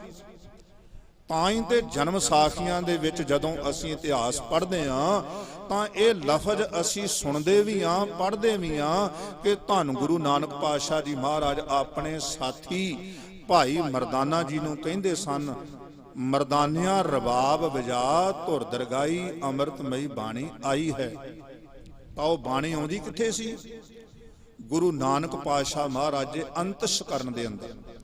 ਗੁਰੂ ਨਾਨਕ ਪਾਤਸ਼ਾਹ ਮਹਾਰਾਜ ਦੇ ਉਸ 10ਵੇਂ ਦਵਾਰ ਦੇ ਵਿੱਚ, ਜਿਸ ਨੂੰ ਗੁਰਬਾਣੀ ਦੇ ਅੰਦਰ ਕਿਹਾ ਗਿਆ 10ਵਾਂ ਦਵਾਰਾ ਅਗੰਮ ਅਪਾਰਾ ਪਰਮ ਪੁਰਖ ਕੀ ਘਟ। 10ਵੇਂ ਦਵਾਰ ਦੇ ਅੰਦਰ, ਇਹ 10ਵਾਂ ਦਵਾਰ ਦਾ ਵਿਸ਼ਾ ਹੈ ਗੁਰਬਾਣੀ, ਮਨ ਦਾ ਵਿਸ਼ਾ ਨਹੀਂ ਹੈ। ਅਸੀਂ ਇਹ ਨਾ ਕਹੀਏ ਮਨ ਵਿੱਚ ਆਈ, ਮਨ ਤਾਂ ਕੁਝ ਵੀ ਨਹੀਂ ਹੈ, ਮਨ ਤਾਂ ਸੂਖਮ ਇੰਦਰ ਹੈ ਸਾਡੇ ਸਰੀਰ ਦਾ। 10ਵਾਂ ਦਵਾਰ ਇਸ ਤੋਂ ਅੱਗੇ ਦੀ ਗੱਲ ਹੈ, ਕਿਉਂਕਿ ਉਹ 10ਵਾਂ ਦਵਾਰ ਮੇਰਾ ਵਿਸ਼ਾ ਨਹੀਂ ਹੈ, ਮੈਂ ਉਹਦੇ ਤੇ ਵਿਚਾਰ ਨਹੀਂ ਕਰ ਸਕਦਾ। ਕੈਨੇਡਾ ਦੇ ਵਿੱਚ ਸਨ 2001 ਦੇ ਵਿੱਚ ਮੈਨੂੰ ਉਹਨਾਂ ਨੇ ਅਚਨਚੇਤ ਹੀ ਕਹਿ ਦਿੱਤਾ, ਕਹਿੰਦੇ ਜੀ 10ਵੇਂ ਦਵਾਰ ਦੇ ਉੱਤੇ ਗੱਲ ਕਰੋ। मैं कहा जी मैंने तो कुछ भी नहीं आउंदा दसम द्वार दे उत्ते। कहंदे नहीं हुण कह दिता। फिर अंदर ही गुरु पातशाह महाराज दे अगे बेनती की, सतगुरु जी जे तुसी इन्नी किरपा कर सकदे हो, छज्जू झीवर वर्गे सिर दे उत्ते ओहदे सिर ते ओह भी हालांकि ओह गूंगा सी, बोला सी, ओहनूं जो कोई मर्जी कहे, ओहदा दिमाग ठीक नहीं सी, जो मर्जी कोई कहे, तुसी उन्हां दे सिर दे उत्ते छड़ी रख के ते अर्थ करा सकदे हो गीता दे। ते मैं तां फिर तुहाडे दर घर दा कूकर हां, मैं तां ते मेरे तो तुसी ये नहीं करा सकते। बस इन्नी गल ही अंदर भावना पैदा हुई। तकरीबन 1 घंटा दसम द्वार दे उत्ते मैनू नहीं पता वो कित्थों विचार चलती रही, मैनू नहीं पता बिल्कुल। मैं गुरु महाराज दे हजूरी च बैठा, पंक्तियां भी गुरबाणी दियां आई गईयां सामने, जिवें सारा गुरु पातशाह महाराज ने सामने रख दिता भी आ बोल। जदों समाप्ति हुई कहन लगे तुसी दा कहंदे सी दसम द्वार बारे मैनू पता ही नहीं है, ये कित्थों विचार आ गई। मैं कहा जी तुसी हुण मैनू पुछ लो, हुण भी मैनू नहीं जे पता। ये गुरु महाराज जी की कोई कला वरतदी, ये कला गुरु महाराज जी की वरतदी है, किरपा दे राही कला वरतदी है, अज भी वरतदी है। कोई चाहे इस गल नूं समझना चाहे तो अज भी ये कला वरतदी है। कईयां गुरु के प्यारियां दे अंदर ये कला वरतदी है। पर धन गुरु नानक पातशाह महाराज जिन्हां ने कलयुगी जीवां दा उद्धार करना सी, उन्हां नूं अकाल पुरख परमात्मा वाहिगुरु वल्लों ये बचन होया सी कि इस जगत दे अंदर तुसीं आप उन्हां थावां ते जाके उन्हां लोकां दे पास जाके नाम बाणी दा उपदेश दृढ़ कराउणा है। ते गुरु नानक पातशाह महाराज अकाल पुरख वाहिगुरु जी की आग्या के अनुसार ਜਿਹੜੀਆਂ 4 उदासियां गुरु नानक पातशाह महाराज ने कीतियां, इन्हां 4 उदासियां दे दौरान ही बाणी की इकत्रता हुई है। इन्हां 4 उदासियां दे दौरान ही गुरु नानक पातशाह महाराज ने अपनी रसना तो बाणी उचारण की है। जे असीं गुरु नानक पातशाह महाराज का यह समा पहले 14 साल राए भोए की तलवंडी इतिहासकारां ने बड़े भुलेखे पाए। सन 1969 दे विच तां मेरा जन्म भी नहीं सी होया, मेरा जन्म 1970 का है। 1969 दे विच 500 साला भाषा विभाग ने एक सुल्तानपुर लोधी सर्वे पुस्तक छापी, उहदे विच बहुत वड्डा खजाना छापिया उन्होंने। वो पुस्तक मिलती नहीं है कितों, वो दास नूं किते पुस्तक हासिल हुई, मैं नाम सुनिया सी उस पुस्तक दा, वो पुस्तक कितों मिल नहीं सी रही। अरदास कीती गुरु पातशाह महाराज दे चरनां च, सतगुरु जी 2 पुस्तकां ने ना अमृतसरों मिल रही ने, ना जलंधरों ना लुधियाणों, कितों नहीं मिल रही। वड्डे वड्डे थावां ते जाके देख लिया, किरपा करो। होया कि अचनचेत एक दिन मैं गुरु घर आया जिथे सेवा करदा सी मैं, गुरुद्वारा मॉडल हाउस जलंधर। इस गल नूं 10 साल हो गए। उदों मैं मत्था टेकन आया, सामने कोई देखिया लिटरेचर पिया होया, कोई घरों दे के गया लिटरेचर, ਉਹਦੇ ਵਿੱਚ ਉਹ 2 पुस्तकां पईयां। मैं हैरान रह गया भी ये मालक सच्चे पातशाह तेरी की कला वरत रही है। मैं तो फुरना बनाया सी, अरदास कीती सी, दोने पुस्तकां आ गईयां, दे विच किवें आ गईयां। फिर वो खजाना एक ऐसा, मेरा ख्याल है, मैनू तो नहीं लगता भी वो कितों मिलती होवे, क्योंकि 500 साल ते छापी सी सन 1969 दे विच। ਉਹਦੇ ਵਿੱਚ ਜ਼ਿਕਰ ਕੀਤਾ ਗਿਆ ਪੂਰਾ ਵੇਰਵੇ ਦੇ ਨਾਲ ਕਿ ਪਹਿਲੇ 14 ਸਾਲ ਗੁਰੂ ਨਾਨਕ ਪਾਤਸ਼ਾਹ ਮਹਾਰਾਜ ਦੇ ਰਾਏ ਭੋਏ ਦੀ ਤਲਵੰਡੀ। ਖਿਮਾ ਕਰਨਾ ਮੈਂ ਥੋੜਾ ਜਿਹਾ ਵਿਸ਼ੇ ਤੋਂ ਬਾਹਰ ਜਾ ਰਿਹਾ, ਮੈਨੂੰ ਸ਼ੁਰੂਆਤ ਕਰਨੀ ਪੈਣੀ ਇੱਥੋਂ ਥੋੜੀ ਜਿਹੀ। ਪਹਿਲੇ 14 ਸਾਲ ਰਾਏ ਭੋਏ ਦੀ ਤਲਵੰਡੀ, ਦੂਜੇ 14 ਸਾਲ ਸੁਲਤਾਨਪੁਰ ਲੋਧੀ, 14 ਤੇ 14 28 28 ਦੇ ਵਿੱਚ ਅੱਗੇ 24 ਸਾਲ ਹੋਰ ਜੋੜ ਦਿਓ, 4 ਉਦਾਸੀਆਂ ਦੇ 24 ਸਾਲ ਬਣਦੇ। ਤੇ ਉਸ ਤੋਂ ਬਾਅਦ ਮਗਰਲੇ ਜਿਹੜੇ 18 ਸਾਲ ਹੈ ਉਹ ਕਰਤਾਰਪੁਰ ਸਾਹਿਬ ਦੀ ਪਾਵਨ ਧਰਤੀ ਪਾਕਿਸਤਾਨ ਦੇ ਵਿੱਚ। ਇਹ ਸਮਾਂ ਹੈ ਗੁਰੂ ਨਾਨਕ ਪਾਤਸ਼ਾਹ ਮਹਾਰਾਜ ਦਾ ਦੁਨਿਆਵੀ ਜੀਵਨ ਕਾਲ ਦਾ ਸਮਾਂ। ਇਸ ਸਮੇਂ ਦੇ ਦੌਰਾਨ ਗੁਰੂ ਨਾਨਕ ਪਾਤਸ਼ਾਹ ਮਹਾਰਾਜ ਨੇ ਆਪਣੀ ਬਾਣੀ ਵੀ ਉਚਾਰੀ ਹੈ ਤੇ ਭਗਤ ਸਾਹਿਬਾਨ ਜੀ ਦੀ ਬਾਣੀ ਵੀ ਇਕੱਤਰ ਕੀਤੀ ਹੈ। ਪਹਿਲੀ ਉਦਾਸੀ ਜਦੋਂ ਧੰਨ ਗੁਰੂ ਨਾਨਕ ਪਾਤਸ਼ਾਹ ਮਹਾਰਾਜ ਨੇ ਸ਼ੁਰੂ ਕੀਤੀ ਹੈ 28 ਸਾਲ ਦੀ ਆਜੂ ਦੇ ਵਿੱਚ, ਸੁਲਤਾਨਪੁਰ ਲੋਧੀ ਤੋਂ ਸ਼ੁਰੂ ਕੀਤੀ ਹੈ ਪਹਿਲੀ ਉਦਾਸੀ। ਪਹਿਲੀ ਉਦਾਸੀ ਤੋਂ ਪਹਿਲਾਂ ਇਹ ਨਹੀਂ ਕਿ ਬਾਣੀ ਨਹੀਂ ਸੀ ਉਚਾਰੀ ਗਈ। ਅਸੀਂ ਕਈ ਵਾਰੀ ਕੀ ਕਹਿੰਦੇ ਆ ਜੀ, ਗੁਰੂ ਮਹਾਰਾਜ ਵੇਈ ਨਦੀ ਚੋਂ ਪ੍ਰਗਟ ਹੋਏ, ਮੂਲ ਮੰਤਰ ਉਚਾਰਿਆ। ਇਹਦਾ ਮਤਲਬ ਹੈ ਵੇਈ ਨਦੀ ਤੋਂ ਪਹਿਲਾਂ ਮੂਲ ਮੰਤਰ ਹੀ ਨਹੀਂ ਸੀ ਹੈ। ਇਹ ਪਤਾ ਨਹੀਂ ਕਿਹੜੇ ਇਤਿਹਾਸ ਵਿੱਚੋਂ ਅਸੀਂ ਪੜ੍ਹ ਰਹੇ ਹਾਂ ਜਾਂ ਸੁਣ ਰਹੇ ਹਾਂ। ਮੂਲ ਮੰਤਰ ਨੂੰ ਅਸੀਂ ਸਿਰਫ ਉਸ ਜਗ੍ਹਾ ਦੇ ਨਾਲ, ਉਸ ਸਮੇਂ ਨਾਲ ਨਿਸ਼ਚਿਤ ਕਰ ਦਿੱਤਾ ਵੀ ਜਦੋਂ ਗੁਰੂ ਨਾਨਕ ਮਹਾਰਾਜ ਵੇਈਂ ਨਦੀ ਦੇ ਵਿੱਚੋਂ ਬਾਹਰ ਆਏ ਹੈ, 3 ਦਿਨ ਅਲੋਪ ਰਹੇ ਆ, ਉਦੋਂ ਮੂਲ ਮੰਤਰ ਉਚਾਰਿਆ। ਇਹਦਾ ਮਤਲਬ ਹੈ ਉਸ ਤੋਂ ਪਹਿਲਾਂ ਗੁਰੂ ਨਾਨਕ ਪਾਤਸ਼ਾਹ ਮਹਾਰਾਜ ਜੇ ਕੋਈ ਉਹਨਾਂ ਦੇ ਕੋਲ ਆਉਂਦਾ ਹੋਏਗਾ ਕੀ ਜਪਾਉਂਦੇ ਹੋਣਗੇ? ਮੂਲ ਮੰਤਰ ਕੀ ਉਹ ਉਸ ਸਮੇਂ ਦੀ ਕਾਢ ਹੈ? ਕੋਈ ਕਾਢ ਕੋਈ ਨਹੀਂ ਹੈ। ਇਹ ਤਾਂ ਗੁਰੂ ਨਾਨਕ ਪਾਤਸ਼ਾਹ ਮਹਾਰਾਜ ਆਪ ਜਦੋਂ ਇਸ ਜਗਤ ਦੇ ਅੰਦਰ ਆਏ ਨੇ ਤਾਂ ਸਾਰੀਆਂ ਬਖਸ਼ਿਸ਼ਾਂ, ਬਰਕਤਾਂ, ਰਹਿਮਤਾਂ ਗੁਰੂ ਨਾਨਕ ਪਾਤਸ਼ਾਹ ਮਹਾਰਾਜ ਨੂੰ ਧੁਰ ਦਰਗਾਹੋਂ ਉਦੋਂ ਹੀ ਪ੍ਰਾਪਤ ਹੋਈਆਂ। ਇਤਿਹਾਸ ਜਿਹੜੇ ਲਿਖੇ ਗਏ ਨੇ ਉਹਨਾਂ ਦੇ ਵਿੱਚ ਤਾਂ ਕਈ ਤਰ੍ਹਾਂ ਦੀਆਂ ਕਈ ਕੁਛ ਮਿਲਾਵਟਾਂ ਨੇ। ਅਸੀਂ ਉਹਨੂੰ ਡੂੰਘਾਈ ਨਾਲ ਸਮਝਣ ਦਾ ਯਤਨ ਨਹੀਂ ਕਰਦੇ। ਹੁਣ ਜਿਹੜੀ ਪੱਟੀ ਬਾਣੀ ਹੈ ਗੁਰੂ ਨਾਨਕ ਪਾਤਸ਼ਾਹ ਮਹਾਰਾਜ ਜੀ ਦੀ ਲਿਖੀ ਹੋਈ ਆਸਾ ਰਾਗ ਦੇ ਅੰਦਰ, ਉਹ ਤਾਂ ਲਿਖੀ ਗਈ ਹੈ 7 ਸਾਲ ਦੀ ਆਜੂ ਦੇ ਵਿੱਚ। ਜਦੋਂ ਗੋਪਾਲ ਪਾਂਧੇ ਦੇ ਪਾਸ ਗੁਰੂ ਨਾਨਕ ਪਾਤਸ਼ਾਹ ਮਹਾਰਾਜ ਨੂੰ ਮਾਤਾ ਪਿਤਾ ਨੇ ਪੜ੍ਹਨੇ ਪਾਇਆ ਤੇ ਜਨਮ ਸਾਖੀ ਦੇ ਵਿੱਚ ਵੀ ਲਿਖਿਆ ਕਿ ਉੱਥੇ ਗੁਰੂ ਨਾਨਕ ਪਾਤਸ਼ਾਹ ਮਹਾਰਾਜ ਨੇ ਗੋਪਾਲ ਪਾਂਧੇ ਦੇ ਪਾਸ ਬਹਿ ਕੇ ਪੱਟੀ ਲਿਖੀ। ਤੇ ਉਹ ਪੱਟੀ ਜਿਹੜੀ ਆ ਗੁਰੂ ਗ੍ਰੰਥ ਸਾਹਿਬ ਮਹਾਰਾਜ ਜੀ ਦੇ ਅੰਦਰ ਉਹ ਬਾਣੀ ਹੈ ਗੁਰੂ ਨਾਨਕ ਪਾਤਸ਼ਾਹ ਮਹਾਰਾਜ ਦੀ। ਗੁਰਬਾਣੀ ਤਾਂ 7 ਸਾਲ ਦੇ ਵਿੱਚ ਲਿਖ ਰਹੇ ਸੀ ਗੁਰੂ ਨਾਨਕ ਪਾਤਸ਼ਾਹ ਮਹਾਰਾਜ। ਤੇ ਫਿਰ ਉਹਦੇ ਨਾਲ ਜਿਹੜੇ ਮੰਗਲਾਚਰਨ ਆ ਰਹੇ ਨੇ ਉਹ ਮੰਗਲਾਚਰਨ ਵੀ ਉਦੋਂ ਤੋਂ ਹੀ ਨੇ। ਮੰਗਲਾਚਰਨ ਇਹ ਤਾਂ ਹੈ ਨਹੀਂ ਕਿ ਬਾਅਦ ਚ ਉਚਾਰੇਗਾ। ਜੋ ਦਾਸ ਨੂੰ ਸਮਝ ਆਈ ਹੈ, ਜੋ ਗੁਰਬਾਣੀ ਪੜ੍ਹਦਿਆਂ ਸਮਝਦਿਆਂ ਵਿਚਾਰਦਿਆਂ, ਇਤਿਹਾਸ ਨੂੰ ਪੜ੍ਹਦਿਆਂ ਸਮਝਦਿਆਂ ਵਿਚਾਰਦਿਆਂ, ਹੋ ਸਕਦਾ ਮੇਰੇ ਨਾਲ ਕੋਈ ਸਹਿਮਤ ਹੋਵੇ ਨਾ ਹੋਵੇ, ਮੈਂ ਕਦੇ ਜ਼ਬਰਦਸਤੀ ਕਿਸੇ ਨੂੰ ਸਹਿਮਤ ਨਹੀਂ ਕੀਤਾ ਆਪਣੇ ਨਾਲ, ਲੇਕਿਨ ਜੋ ਦਾਸ ਨੂੰ ਸਮਝ ਆਈ ਹੈ ਗੁਰਬਾਣੀ ਇਤਿਹਾਸ ਪੜ੍ਹਦਿਆਂ ਸਮਝਦਿਆਂ ਵਿਚਾਰਦਿਆਂ ਕਿ ਗੁਰੂ ਨਾਨਕ ਪਾਤਸ਼ਾਹ ਮਹਾਰਾਜ ਦੇ ਅੰਦਰ ਪ੍ਰਕਾਸ਼ ਸਾਰਾ ਨਾਮ ਬਾਣੀ ਦਾ ਉਹ ਉਦੋਂ ਤੋਂ ਹੀ ਹੈ ਜਦੋਂ ਤੋਂ ਅਕਾਲ ਪੁਰਖ ਤੋਂ ਆਏ ਨੇ। ਕਿਉਂਕਿ ਉਹਨਾਂ ਦੀ ਅੰਤਰ ਆਤਮਾ, ਸਰੀਰ ਤੇ ਸਾਡੇ ਵਰਗਾ ਸੀ ਪੰਜ ਭੂਤ, ਉਦੋਂ ਤੋਂ ਹੀ ਉਹ ਸਾਰਾ ਪ੍ਰਕਾਸ਼ ਹੈ ਨਾਮ ਬਾਣੀ ਦਾ ਪ੍ਰਕਾਸ਼। ਇਸ ਕਰਕੇ ਕੋਈ ਸਮਾਂ ਆਪਾਂ ਇਹ ਆਪਣੇ ਵੱਲੋਂ ਨਾ ਨਿਸ਼ਚਿਤ ਕਰੀਏ ਕਿ ਪਹਿਲੀ ਵਾਰੀ ਮੂਲ ਮੰਤਰ ਕਿੱਥੇ ਉਚਾਰਿਆ, ਉਹਨੂੰ ਅਸੀਂ ਆਪਣੇ ਵੱਲੋਂ ਪੱਕਾ ਨਾ ਕਰੀਏ। ਇਹਦੇ ਤੇ ਸਵਾਲ ਉੱਠਣਗੇ, ਸਾਨੂੰ ਆਉਣ ਵਾਲੇ ਸਮੇਂ 'ਚ ਸਵਾਲ ਉੱਠਣਗੇ ਜੇ ਅਸੀਂ ਆਪਣੀ ਮਰਜ਼ੀ ਨਾਲ ਕੋਈ ਸਮਾਂ ਨਿਸ਼ਚਿਤ ਕਰ ਦਿੱਤਾ। ਸਾਨੂੰ ਇਹ ਕਹਿਣਾ ਚਾਹੀਦਾ ਹੈ, ਸਾਨੂੰ ਇਹ ਮੰਨਣਾ ਚਾਹੀਦਾ ਹੈ, ਸਾਨੂੰ ਇਹ ਸੋਚਣਾ ਚਾਹੀਦਾ ਹੈ, ਵਿਚਾਰਨਾ ਚਾਹੀਦਾ ਹੈ ਕਿ ਸਾਰਾ ਗਿਆਨ, ਸਾਰੀਆਂ ਬਖਸ਼ਿਸ਼ਾਂ, ਬਰਕਤਾਂ, ਰਹਿਮਤਾਂ ਗੁਰੂ ਨਾਨਕ ਮਹਾਰਾਜ ਜੀ ਦੀਆਂ ਉਦੋਂ ਤੋਂ ਨਾਲ ਹੀ ਸੀ। ਇਹਦੇ ਸਮਝੋ ਖਜ਼ਾਨੇ ਚੋਂ ਚੀਜ਼ ਬਾਹਰ ਨਿਕਲਦੀ ਰਹੀ ਹੈ, ਬਾਅਦ ਖਜ਼ਾਨਾ ਸਾਰਾ ਨਾਲ ਹੀ ਲੈ ਕੇ ਆਏ ਸੀ। ਇਹ ਨਹੀਂ ਕਿ ਸਮੇਂ-ਸਮੇਂ ਕੋਈ ਚੀਜ਼ ਉਹਨਾਂ ਨੂੰ ਉੱਤੋਂ ਆਉਂਦੀ ਸੀ ਆਕਾਸ਼ ਤੋਂ, ਨਹੀਂ, ਉਹ ਤੇ ਆਪ ਪਰਮੇਸ਼ਰ ਰੂਪ ਧੰਨ ਗੁਰੂ ਨਾਨਕ ਪਾਤਸ਼ਾਹ ਮਹਾਰਾਜ ਆਪ ਪਰਮੇਸ਼ਰ ਰੂਪ ਹੈ। ਆਪ ਨਰੈਣ ਕਲਾ ਧਾਰ ਜਗ ਮੈਂ ਪਰਵਰਿਓ। ਤੇ ਜੋ ਪਰਮੇਸ਼ਰ ਰੂਪ ਹੋਵੇ, ਇਹ ਹੋ ਸਕਦਾ ਕਦੇ ਵੀ ਕੋਈ ਚੀਜ਼ ਕਿਸੇ ਸਮੇਂ ਉਹਨਾਂ ਦੇ ਕੋਲ ਹੋਵੇ ਤੇ ਕਿਸੇ ਸਮੇਂ ਨਾ ਹੋਵੇ? ਇਹ ਕਿਤੇ ਹੋ ਸਕਦਾ? ਕਦੇ ਵੀ ਨਹੀਂ ਹੋ ਸਕਦਾ। ਤਾਂ ਸਤਿਗੁਰੂ ਗੁਰੂ ਨਾਨਕ ਪਾਤਸ਼ਾਹ ਮਹਾਰਾਜ ਨੇ ਰਾਏ ਭੋਏ ਦੀ ਤਲਵੰਡੀ ਦੇ ਵਿੱਚ ਰਹਿੰਦਿਆਂ ਵੀ ਸ਼ਬਦ ਉਚਾਰਨ ਕੀਤੇ ਨੇ, ਔਰ ਕਿਹੜੇ-ਕਿਹੜੇ ਨੇ ਜੇ ਮੈਂ ਉਹ ਗਿਣਾਉਣ ਲੱਗ ਪਿਆ ਤੇ ਸਮਾਂ ਸਾਰਾ ਮੇਰਾ ਐਵੇਂ ਨਿਕਲ ਜਾਣਾ, ਫਿਰ ਵਿਸ਼ੇ ਤੋਂ ਗੱਲ ਬਾਹਰ ਚਲੇ ਜਾਣੀ। ਜੇ ਸ਼ਬਦ ਗਣਾਉਣ ਲੱਗ ਪਿਆ, ਕਿਹੜਾ ਸ਼ਬਦ ਕਿੱਥੇ ਉਚਾਰਿਆ, ਕਿਹੜਾ ਸ਼ਬਦ ਕਿੱਥੇ ਉਚਾਰਿਆ, ਪਹਿਲੇ 14 ਸਾਲ ਦਾ ਜਿਹੜਾ ਗੁਰੂ ਪਾਤਸ਼ਾਹ ਮਹਾਰਾਜ ਦਾ ਸਮਾਂ ਰਾਏ ਭੋਏ ਦੀ ਤਲਵੰਡੀ ਦਾ, ਜੇ ਮੈਂ ਆਪ ਜੀ ਨੂੰ ਇਹ ਦੱਸਣ ਲੱਗ ਪਿਆ ਕਿ 14 ਸਾਲ ਦੀ ਆਜੂ ਤੋਂ ਲੈ ਕੇ 28 ਸਾਲ ਤੱਕ ਸੁਲਤਾਨਪੁਰ ਲੋਧੀ ਵਿਖੇ ਕਿਹੜੇ-ਕਿਹੜੇ ਸ਼ਬਦ ਉਚਾਰਨ ਕੀਤੇ, ਸਮਾਂ ਇਹਦੇ ਤੇ ਵੀ ਲੱਗਣਾ।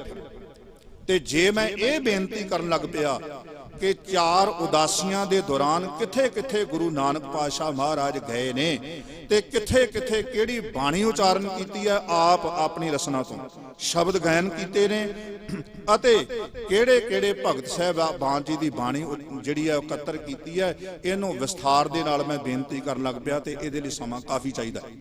ਤਾਂ ਇਹਦੇ ਲਈ ਮੈਂ ਸਿਰਫ ਇਹੀ ਸੰਖੇਪ ਵਿੱਚ ਹੁਣ ਬੇਨਤੀ ਕਰਾਂਗਾ ਜੋ ਆਪ ਜੀ ਦੇ ਸਨਮੁਖ ਮੈਂ, ਕਿਉਂਕਿ ਵਿਸ਼ੇ 2 ਨੇ ਇਹਦੇ ਵਿੱਚ, ਇੱਕ ਗੁਰਬਾਣੀ ਦੀ ਇਕੱਤਰਤਾ ਹੈ, ਦੂਜਾ ਹੈ ਸੰਪਾਦਨਾ ਦਾ ਵਿਸ਼ਾ। ਗੁਰਬਾਣੀ ਦੀ ਇਕੱਤਰਤਾ ਕਿਵੇਂ ਹੋਈ ਹੈ, ਮੈਂ ਇੰਨੀ ਬੇਨਤੀ ਕਰਨੀ ਚਾਹੁੰਦਾ ਕਿ ਧੰਨ ਗੁਰੂ ਨਾਨਕ ਪਾਤਸ਼ਾਹ ਮਹਾਰਾਜ ਜੀ ਦਾ ਆਪਣਾ ਇਸ ਮਾਤ ਲੋਕ ਦਾ ਜਿਹੜਾ ਸਮਾਂ ਉਹਨਾਂ ਦਾ ਆਪਣਾ ਹੈ, 70 ਸਾਲ ਦਾ ਸਮਾਂ। ਇੱਕ ਤਾਂ ਉਹਨਾਂ ਦੀ ਆਪਣੀ ਉਚਾਰਨ ਕੀਤੀ ਹੋਈ ਪਾਵਨ ਪਵਿੱਤਰ ਅੰਮ੍ਰਿਤਮਈ ਬਾਣੀ ਹੈ।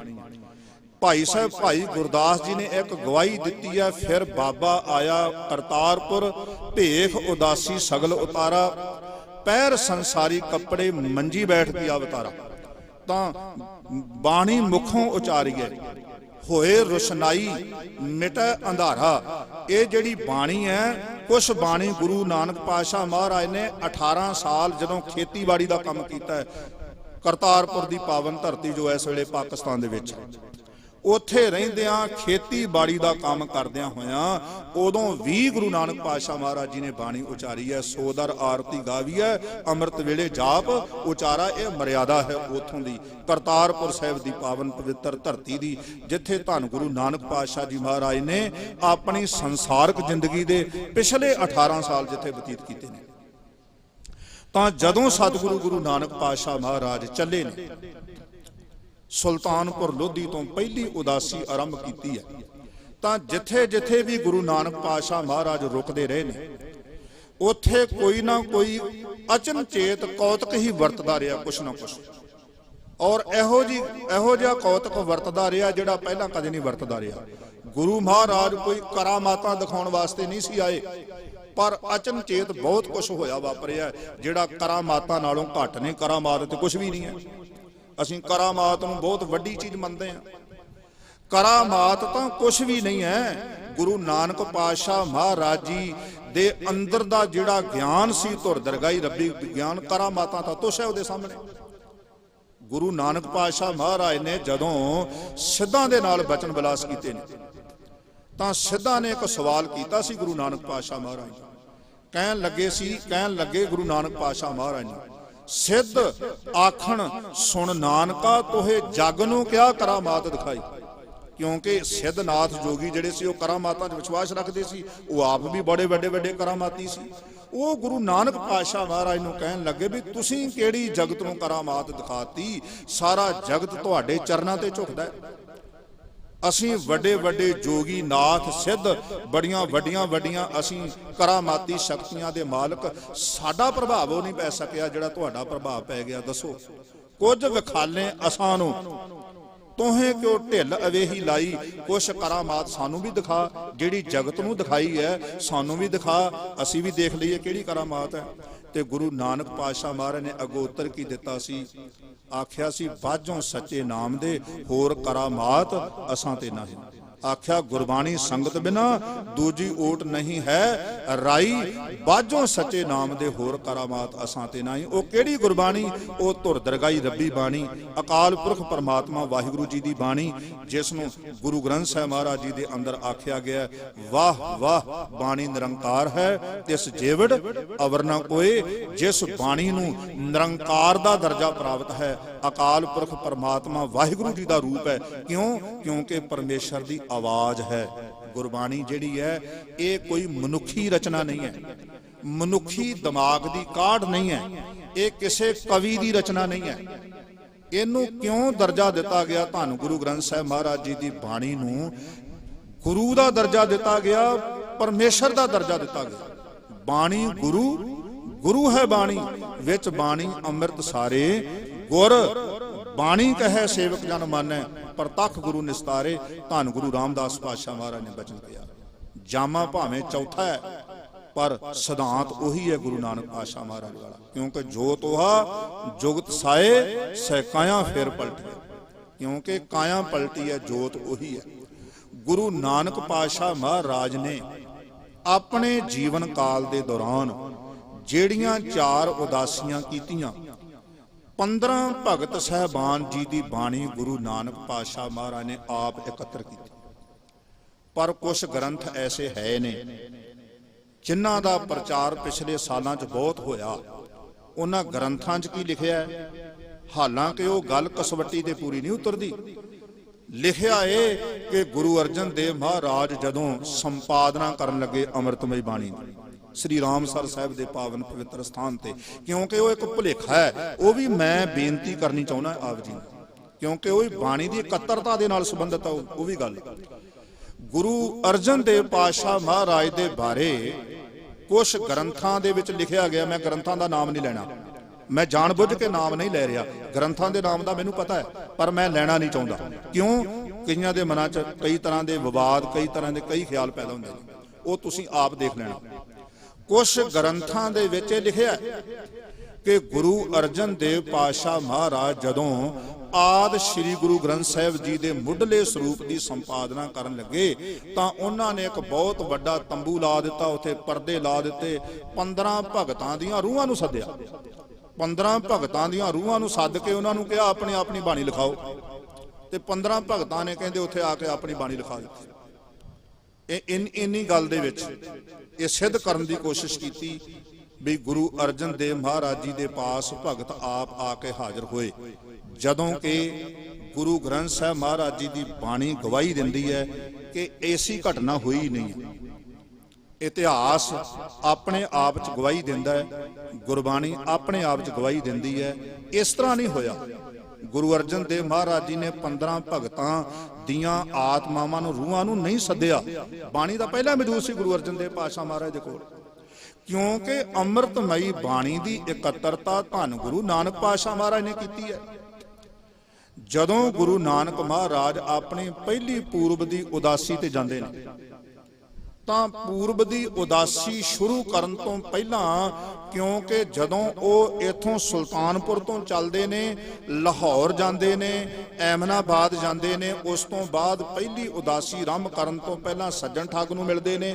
ਸੱਜਣ ਠੱਗ ਨੂੰ ਮਿਲਣ ਤੋਂ ਬਾਅਦ ਫਿਰ ਜਾਂਦੇ ਨੇ ਪਾਕਪਟਨ, ਬਾਬਾ ਸ਼ੇਖ ਫਰੀਦ ਜੀ ਦਾ ਸਥਾਨ ਹੈ। ਉਹਨਾਂ ਦੇ 12ਵੇਂ ਗੱਦੀ ਨਸ਼ੀਨ ਸੀ ਉਸ ਵੇਲੇ, ਬਾਬਾ ਸ਼ੇਖ ਫਰੀਦ ਜੀ ਦੇ 12ਵੇਂ ਗੱਦੀ ਨਸ਼ੀਨ, ਜਿਨ੍ਹਾਂ ਦਾ ਨਾਮ ਸੀ ਸ਼ੇਖ ਬ੍ਰਹਮ, ਉਹਨਾਂ ਨੂੰ ਜਾ ਕੇ ਮਿਲਿਆ ਗੁਰੂ ਨਾਨਕ ਪਾਤਸ਼ਾਹ ਮਹਾਰਾਜ। ਸਤਿਗੁਰੂ ਗੁਰੂ ਨਾਨਕ ਪਾਤਸ਼ਾਹ ਮਹਾਰਾਜ ਨੇ ਆਸਾ ਦੀ ਵਾਰ ਦੀਆਂ ਕੁਝ ਪੌੜੀਆਂ ਉੱਥੇ ਉਚਾਰਨ ਕੀਤੀਆਂ ਪਾਕਪਟਨ ਦੇ ਸਥਾਨ ਤੇ। ਤਾਂ ਬਾਬਾ ਸ਼ੇਖ ਫਰੀਦ ਜੀ ਦੀ ਬਾਣੀ ਦੇਖੋ, ਸ਼ੇਖ ਬ੍ਰਹਮ ਜੀ ਦੇ ਕੋਲ ਉਸ ਵੇਲੇ ਮੌਜੂਦ ਸੀ, ਜਾਂ ਇਉਂ ਕਹਿ ਲਓ ਲਿਖਤੀ ਰੂਪ ਵਿੱਚ ਮੌਜੂਦ ਸੀ, ਜਾਂ ਇਉਂ ਕਹਿ ਲਓ ਕਿ ਉਹ ਯਾਦ ਕੀਤੀ ਹੋਈ ਸੀ ਹੂਬਹੂ ਉਸੇ ਤਰ੍ਹਾਂ। ਕਿਉਂਕਿ ਜਿਹੜੀ ਧੁਰ ਦਰਗਾਹੀ ਰੱਬੀ ਬਾਣੀ ਹੁੰਦੀ ਹੈ ਨਾ, ਉਹ ਫਿਰ ਉਸ ਦੇ ਅੰਦਰ ਵਸਦੀ ਹੈ, ਉਸ ਦੇ ਅੰਦਰ ਵਰਤਦੀ ਹੈ ਉਸ ਬਾਣੀ ਦੀ ਕਲਾ, ਜਿਹੜਾ ਉਸ ਬਾਣੀ ਨਾਲ ਪਿਆਰ ਕਰਦਾ। ਅੱਜ ਵੀ ਆਪ ਜੀ ਦੇਖਦੇ ਹੋ, ਜਿਨ੍ਹਾਂ ਨੂੰ ਗੁਰੂ ਗ੍ਰੰਥ ਸਾਹਿਬ ਮਹਾਰਾਜ ਜੀ ਦੀ ਬਾਣੀ ਨਾਲ ਪਿਆਰ ਹੈ ਨਾ, ਉਹਨਾਂ ਨੂੰ ਰੱਟੇ ਲਾ ਲਾ ਕੇ ਗੁਰਬਾਣੀ ਨਹੀਂ ਯਾਦ ਕਰਾਉਣੀ ਪੈਂਦੀ, ਨਾ ਰੱਟੇ ਲਾ ਲਾ ਕੇ ਯਾਦ ਕਰਦੇ ਹੀ ਹੈ। ਉਹ ਪ੍ਰੇਮ ਨਾਲ ਪੜ੍ਹਦੇ ਹੈ, 1 2 3 ਵਾਰੀ ਪ੍ਰੇਮ ਨਾਲ ਬਾਣੀ ਪੜ੍ਹੀ, ਅੰਦਰ ਜਾ ਕੇ ਵਸ ਗਈ, ਫਿਰ ਉਹ ਭੁੱਲਦੀ ਨਹੀਂ ਕਦੇ ਵੀ ਬਾਣੀ। ਇਸੇ ਤਰ੍ਹਾਂ ਜਿਹੜੇ ਰੱਬ ਦੇ ਫਕੀਰ ਹੁੰਦੇ ਨੇ, ਰੱਬ ਦੇ ਪਿਆਰੇ, ਬਾਬਾ ਸ਼ੇਖ ਫਰੀਦ ਜੀ, ਉਹਨਾਂ ਤੋਂ ਅੱਗੇ ਪੀੜ੍ਹੀ ਦਰ ਪੀੜ੍ਹੀ ਉਹ ਬਾਣੀ, ਚਾਹੇ ਲਿਖਤੀ ਰੂਪ ਵਿੱਚ ਸਮਝ ਲਓ, ਚਾਹੇ ਮੌਖਿਕ ਰੂਪ ਦੇ ਵਿੱਚ ਸਮਝ ਲਓ, ਉਹ ਬਾਣੀ ਸ਼ੇਖ ਬ੍ਰਹਮ ਤੱਕ ਪਹੁੰਚ ਗਈ। ਤੇ ਉਸ ਬਾਣੀ ਨੂੰ ਗੁਰੂ ਨਾਨਕ ਪਾਤਸ਼ਾਹ ਮਹਾਰਾਜ ਨੇ ਇਕੱਤਰ ਕਰਕੇ ਆਪਣੇ ਖਜ਼ਾਨੇ 'ਚ ਪਾਇਆ। ਕਬੀਰ ਸਾਹਿਬ ਜੀ ਦੀ ਬਾਣੀ, ਕਬੀਰ ਸਾਹਿਬ ਜੀ ਦੇ ਸ਼ਬਦ, ਕਬੀਰ ਸਾਹਿਬ ਜੀ ਦੇ ਸ਼ਲੋਕ, ਇਹ ਜਾ ਕੇ ਬਨਾਰਸ ਦੀ ਧਰਤੀ, ਉੱਥੋਂ ਹੀ ਭਗਤ ਰਵਿਦਾਸ ਜੀ ਦੀ ਬਾਣੀ, ਬਹੁਤੇ ਜਿਹੜੇ ਭਗਤ ਸਹਿਬਾਨ ਨੇ ਉਹ ਬਨਾਰਸ ਦੇ ਰਹਿਣ ਵਾਲੇ ਨੇ। ਤਾਂ ਉੱਥੋਂ ਜਿਵੇਂ ਭਗਤ ਨਾਮਦੇਵ ਜੀ ਜਿਹੜੇ ਨੇ ਉਹ ਮਹਾਰਾਸ਼ਟਰ ਦੇ ਰਹਿਣ ਵਾਲੇ ਨੇ, ਉਹਨਾਂ ਦੀ ਬਾਣੀ ਉੱਥੋਂ ਜਾ ਕੇ ਗੁਰੂ ਪਾਤਸ਼ਾਹ ਮਹਾਰਾਜ ਨੇ ਇਕੱਤਰ ਕੀਤੀ ਹੈ। ਸਾਰੀ ਬਾਣੀ ਦਾ 15 ਭਗਤ ਸਹਿਬਾਨ ਜੀ ਦੀ ਬਾਣੀ ਦਾ ਬਹੁਤ ਵੱਡਾ ਖਜ਼ਾਨਾ ਗੁਰੂ ਨਾਨਕ ਪਾਤਸ਼ਾਹ ਮਹਾਰਾਜ ਨੇ ਇਕੱਤਰ ਕਰ ਲਿਆ, ਪਰ ਇਕੱਤਰ ਕਰਕੇ ਰੱਖ ਨਹੀਂ ਦਿੱਤਾ, ਇਕੱਤਰ ਕਰਕੇ ਉਹਦੀ ਪੜਚੋਲ ਕੀਤੀ ਹੈ, ਚੰਗੀ ਤਰ੍ਹਾਂ ਪੜ੍ਹਿਆ, ਸਮਝਿਆ, ਵਿਚਾਰਿਆ ਉਹਨੂੰ। ਫਿਰ ਜਿੱਥੇ ਜਿੱਥੇ ਕੋਟੇਸ਼ਨ ਦੇਣ ਦੀ ਲੋੜ ਪਈ ਹੈ, ਜਿੱਥੇ ਜਿੱਥੇ ਟਿੱਪਣੀ ਦੇਣ ਦੀ ਲੋੜ ਪਈ ਹੈ, ਤੁਸੀਂ ਪੜ੍ਹ ਲਓ, ਕਬੀਰ ਸਾਹਿਬ ਦੇ ਸ਼ਲੋਕ ਪੜ੍ਹ ਲਓ। ਕਬੀਰ ਸਾਹਿਬ ਦੇ ਸ਼ਲੋਕਾਂ ਦੇ ਵਿੱਚ ਗੁਰੂ ਨਾਨਕ ਪਾਤਸ਼ਾਹ ਮਹਾਰਾਜ ਦੇ ਸ਼ਲੋਕ ਵੀ ਦਰਜ ਨੇ, ਗੁਰੂ ਅਮਰਦਾਸ ਮਹਾਰਾਜ ਜੀ ਦੇ ਸ਼ਲੋਕ ਦਰਜ ਨੇ, ਬਾਬਾ ਫਰੀਦ ਜੀ ਦੇ ਸ਼ਲੋਕਾਂ ਦੇ ਵਿੱਚ ਗੁਰੂ ਅਮਰਦਾਸ ਮਹਾਰਾਜ ਜੀ ਦੇ, ਗੁਰੂ ਅਰਜਨ ਦੇਵ ਮਹਾਰਾਜ ਜੀ ਦੇ ਸ਼ਲੋਕ ਦਰਜ ਨੇ। ਕਬੀਰ ਸਾਹਿਬ ਜੀ ਤੇ ਬਾਬਾ ਫਰੀਦ ਜੀ ਦੀ ਸ਼ਲੋਕ ਜਿਹੜੇ ਨੇ ਪੜ੍ਹ ਕੇ ਦੇਖੋ ਤੁਸੀਂ। ਇੱਕ ਕਬੀਰ ਸਾਹਿਬ ਜੀ ਦਾ ਸ਼ਬਦ ਹੈ ਗੌੜੀ ਰਾਗ ਦੇ ਅੰਦਰ, ਤੇ ਉਹਦੇ ਵਿੱਚ ਲਿਖਿਆ ਗੌੜੀ ਕਬੀਰ ਜੀ ਕੀ ਨਾਲ ਰਲਾਏ, ਲਿਖਿਆ ਮਹਿਲਾ ਪੰਜਵਾਂ, ਗੁਰੂ ਅਰਜਨ ਦੇਵ ਮਹਾਰਾਜ ਨੇ ਨਾਲ ਰਲਾ ਕੇ ਲਿਖਿਆ। ਕਿਉਂ? ਕਿਤੇ ਨਾ ਕਿਤੇ ਟਿੱਪਣੀ ਦੇਣ ਦੀ ਲੋੜ ਮਹਿਸੂਸ ਹੁੰਦੀ ਸੀ, ਕਿਤੇ ਕੋਈ ਗੋਝ ਭਾਵ ਸੀ। ਗੋਝ ਭਾਵ ਨੂੰ ਹਰ ਕੋਈ ਨਹੀਂ ਸਮਝ ਸਕਦਾ। ਗੋਝ ਰਤਨ ਵਿੱਚ ਲੁਕ ਰਹੇ, ਕੋਈ ਗੁਰਮੁਖ ਸੇਵਕ ਕੱਢੇ ਖੋਤ। ਗੁਰੂ ਮਹਾਰਾਜ ਜੀ ਨੇ ਸੌਖਾ ਕੰਮ ਕਰ ਦਿੱਤਾ ਬਈ ਜਿਹੜਾ ਗੋਝ ਰਤਨ ਹਰੇਕ ਤੋਂ ਨਹੀਂ ਨਿਕਲ ਸਕਦਾ, ਗੁਰੂ ਪਾਤਸ਼ਾਹ ਮਹਾਰਾਜ ਨੇ आप उस गोज रत नूं बाहर कढ के अपने शब्दां दे राहीं बयान कर दिता। मैं एक वनगी आप जी नूं देनी चाहुंदा, जिथे बाबा फरीद जी कहंदे ने, फरीदा रत्ती रत ना निकले, जे तन चीरै कोए, जोश है रत्ते रब स्यों, तिन तन रत ना होए। हुण गल गोज भाव च कही गई है बई रत्ती भर भी रत नहीं निकलदी, जे कोई तन नूं चीरे ते जेड़े परमात्मा दे नाम रंग विच रंगे होए ने उन्हां दे विच रत नहीं हुंदी। हुण इत्थे बहुत वड्डा सवाल खड़ा हो सकदा है भी रत क्यों नहीं हुंदी। बाबा फरीद जी कुछ होर कहना चाहुंदे आ, पर किसी नूं कुछ होर भुलेखा पै सकदा। वो भुलेखा ना पवे, वो भुलेखा नाल ही कढ दिता गुरु अमरदास महाराज ने। इहदा मतलब बाणी गुरु अमरदास महाराज जी दे कोल सी। गुरु अर्जन देव जी ने रूहां नहीं बुलाईयां, गुरु अमरदास महाराज जी दे कोल बाणी सी, तां ही ते टिप्पणी कीती है गुरु अमरदास महाराज ने। टिप्पणी करके समझाया कि है फरीदा ए तन सबो रत है। गुरु अमरदास पातशाह महाराज दा श्लोक है, बाबा फरीद जी दे श्लोकां दे विच, फरीदा ए तन सबो रत है, रत बिन तन ना होए। कहंदे शरीर रत तो बिना हो ही नहीं सकदा, खून तो बिना शरीर किवें होएगा। जोश है रते अपने तिन तन, लोभ रत ना होए। आ लोभ वासना वाली रत नहीं हुंदी, लोभ वासना वाली बिरती नहीं हुंदी। ये गुरु पातशाह महाराज ने इत्थे टिप्पणियां दित्तियां भगत साहिबान जी दी बाणी। ओनू असीं ये ना कहिए कि सोधिया गया, ओनू सोधिया नहीं गया। जेड़ा गोज भाव है ना ओनू प्रगट किया गया। गोज भाव नूं प्रगट करन दी लोड़ सी, किसी नूं भुलेखा पै सकदा सी। गुरु पातशाह महाराज ने, धन गुरु नानक पातशाह महाराज ने भी टिप्पणियां दित्तियां ने। ताना तपाए तनूर जो बालन हाड ना बाल, सिर पैरी कै फेड़े अंदर परी संभाल। तां गुरु नानक पातशाह महाराज ने भगत साहिबान जी दे उन्हां सथानां ते जाके जिथे वो रहिंदे सी, उत्थे उन्हां दे जिहड़े पैरोकार सी उन्हां नूं जाके गुरु नानक पातशाह महाराज आप मिलदे रहे ने। 15 भगत साहिबान दे, क्योंकि इन्हां दे वख-वख इलाके सन, वख-वख इन्हां दे टिकाणे सन। कुछ समकाली भगत भी होए ने गुरु नानक पातशाह महाराज दे समय, क्योंकि कईयां दी 150-150 साल उम्र भी हुई है। भगत रविदास जी की 151 साल की आजू है। भगत रविदास जी की इतिहासकार ये कहते हैं उन्हां दा गुरु नानक पातशाह महाराज दे नाल मिलाप होया बनारस विखे। कबीर साहब का भी मिलाप होया, कई इतिहासकारां ने लिखिया। क्योंकि गुरु नानक पातशाह महाराज उन्हां भगत साहिबान दे नालों दुनियावी आजू विच भावें छोटे सन, पर जिहड़ा अंदर ज्ञान सी गुरु नानक पातशाह महाराज दे, वो तां धुर दरगाई अकाल पुरख परमात्मा की साक्षात रूप में प्रगट जोत सी गुरु नानक पातशाह महाराज जी। उस जोत दे विचों ही सारी बाणी, वो जिहड़ी अकाल पुरख परमात्मा की रब्बी जोत, वो जिहड़ी धुर दरगाई ज्ञान की जिहड़ी जोत है, वो गुरु नानक पातशाह महाराज के अंदर जग रही सी। उस जोत का प्रकाश ही बाणी के रूप दे विच होया ते गुरु नानक पातशाह महाराज अपनी बाणी अपने हस्त कमलों के नाल भी लिखते रहे। सुल्तानपुर लोधी दे विच भाई भगीरथ जी वर्गे जिहड़े कि पहला कालका देवी के पुजारी सी, वो गुरु अर्जन दे गुरु नानक पातशाह महाराज जी की हजूरी विच आए ते उत्थे आके सिख बने। गुरु महाराज दे सेवावां उन्हां ने लईआं। भाई मनसुख वर्गियां ने भी गुरबाणी लिखी है, गुरु नानक महाराज दे सन्मुख बैठ के भाई भगीरथ जी वर्गियां ने लिखी है। होर भी कुछ ऐसे सिखां दा नाम इतिहास विच आउंदा है कि बाणी नाल नाल लिखी जाती रही है। ऐसा कदे नहीं होया कि गुरबाणी उचार दिती होवे गुरु महाराज ने जां गायन कर दिती होवे ते लिखणों रह गई होवे, ऐसा कदी नहीं होया। लिखण समगरी हमेशा गुरु नानक पातशाह महाराज दे कोल हुंदी सी। इहदी गवाही तां भाई साहब भाई गुरदास जी ने भी दिती है। फिर बाबा मक्के गया, नील बस्त्र धार बनवारी, आसा हथ किताब कछ, कूजा बांग मसला धारी। वो किताब किहड़ी सी जिहड़ी गुरु पातशाह महाराज दे कोल सी? वो किताब लिखण समगरी दे रूप विच सी, जिहदे उत्ते लिखदे सी गुरु नानक पातशाह महाराज। इस तरह वखरियां वखरियां गुरबाणी दियां सैंचियां जिहड़ियां सन भगत साहिबान जी दियां, जेड़े भी भगत साहिबान जी दी बाणी गुरु नानक पातशाह महाराज नूं मिली, गुरु नानक पातशाह महाराज नाल नाल ओदी परख पड़चोल करके गुरमत की कसवटी के उत्ते उन्होंने परखदियां होया गुरु नानक पातशाह महाराज ने उस बाणी का एक बहुत बड़ा खजाना अपने कोल इकट्ठा कर लिया। गुरु नानक पातशाह महाराज लोड़ की सी इस गुरबाणी के खजाने का? ਨਾਮ ਤੇ ਜਪਾਇਆ ਹੀ ਜਾ ਰਿਹਾ ਸੀ। ਗੁਰੂ ਨਾਨਕ ਪਾਤਸ਼ਾਹ ਮਹਾਰਾਜ ਜਿੱਥੇ ਜਾਂਦੇ ਸੀ ਇਹੀ ਕਹਿੰਦੇ ਸੀ, ਭਾਈ ਅਕਾਲ ਪੁਰਖ ਵਾਹਿਗੁਰੂ ਜੀ ਦਾ ਨਾਮ ਜਪੋ, ਧਰਮ ਦੀ ਕਿਰਤ ਕਰੋ, ਵੰਡ ਕੇ ਛਕੋ। ਅਸੂਲ ਦ੍ਰਿੜ ਕਰਾਉਣੇ ਸੀ, ਅਸੂਲ ਦ੍ਰਿੜ ਕਰਾ ਰਹੇ ਸਨ। ਫਿਰ ਗੁਰਬਾਣੀ ਦੀ ਲੋੜ ਕਿਉਂ ਪੈ ਗਈ? ਜਦੋਂ ਕਿ ਗੁਰੂ ਨਾਨਕ ਮਹਾਰਾਜ ਪ੍ਰਚਾਰ ਤਾਂ ਕਰ ਹੀ ਰਹੇ ਸਨ, ਫਿਰ ਗੁਰਬਾਣੀ ਨੂੰ ਲਿਖਣ ਦੀ, ਸਾਂਭਣ ਦੀ ਕੀ ਲੋੜ ਪੈ ਗਈ ਗੁਰੂ ਨਾਨਕ ਪਾਤਸ਼ਾਹ ਮਹਾਰਾਜ ਨੂੰ? ਗੁਰੂ ਨਾਨਕ ਮਹਾਰਾਜ ਬੜੇ ਦੂਰਦ੍ਰਿਸ਼ਟ ਸਨ। ਉਹਨਾਂ ਨੂੰ ਪਤਾ ਸੀ ਕਿ ਆਉਣ ਵਾਲਾ ਸਮਾਂ ਐਸਾ ਆਉਣਾ ਹੈ ਜਦੋਂ ਇਸੇ ਹੀ ਬਾਣੀ ਦਾ ਇੱਕ ਬਹੁਤ ਵੱਡਾ ਗ੍ਰੰਥ ਤਿਆਰ ਹੋਣਾ, ਇਸ ਬਾਣੀ ਦਾ ਪ੍ਰਕਾਸ਼ ਸਾਰੇ ਜਗਤ ਵਿੱਚ ਹੋਣਾ। ਤੇ ਕਿਉਂਕਿ ਜੋਤ ਚੀਜ਼ ਭੁੱਲਦੀ ਨਹੀਂ, ਜਿਹੜੀ ਅੰਦਰ ਦੀ ਜੋਤ ਹੁੰਦੀ ਹੈ ਨਾ, ਉਹ ਭੁੱਲਦੀ ਨਹੀਂ ਹੈ ਕਿਸੇ ਗੱਲ ਨੂੰ। ਸਰੀਰ ਦੀ ਗੱਲ ਹੋਰ ਹੈ। ਗੁਰੂ ਨਾਨਕ ਪਾਤਸ਼ਾਹ ਮਹਾਰਾਜ ਨੂੰ ਪਤਾ ਸੀ ਪੰਜਵੇਂ ਜਾਮੇ ਦੇ ਵਿੱਚ ਇਸੇ ਬਾਣੀ ਦਾ ਹੀ ਪ੍ਰਕਾਸ਼ ਹੋਣਾ, ਤੇ 10ਵੇਂ ਜਾਮੇ ਦੇ ਵਿੱਚ ਜਾ ਕੇ ਇਸੇ ਹੀ ਬਾਣੀ ਨੂੰ ਗੁਰਤਾ ਗੱਦੀ ਦਿੱਤੀ ਜਾਣੀ। ਧੰਨ ਗੁਰੂ ਗੋਬਿੰਦ ਸਿੰਘ ਸਾਹਿਬ ਸੱਚੇ ਪਾਤਸ਼ਾਹ ਮਹਾਰਾਜ। ਕਿਉਂਕਿ ਸਰੀਰ ਦਾ ਫਰਕ ਹੈ, ਗੁਰੂ ਨਾਨਕ ਮਹਾਰਾਜ ਦਾ ਗੁਰੂ ਗੋਬਿੰਦ ਸਿੰਘ ਮਹਾਰਾਜ ਜੀ ਦੇ ਸਰੀਰ ਦਾ ਫਰਕ ਹੋ ਸਕਦਾ ਹੈ, ਕਿਉਂਕਿ ਸਮੇਂ ਦਾ ਫਰਕ ਹੈ ਨਾ।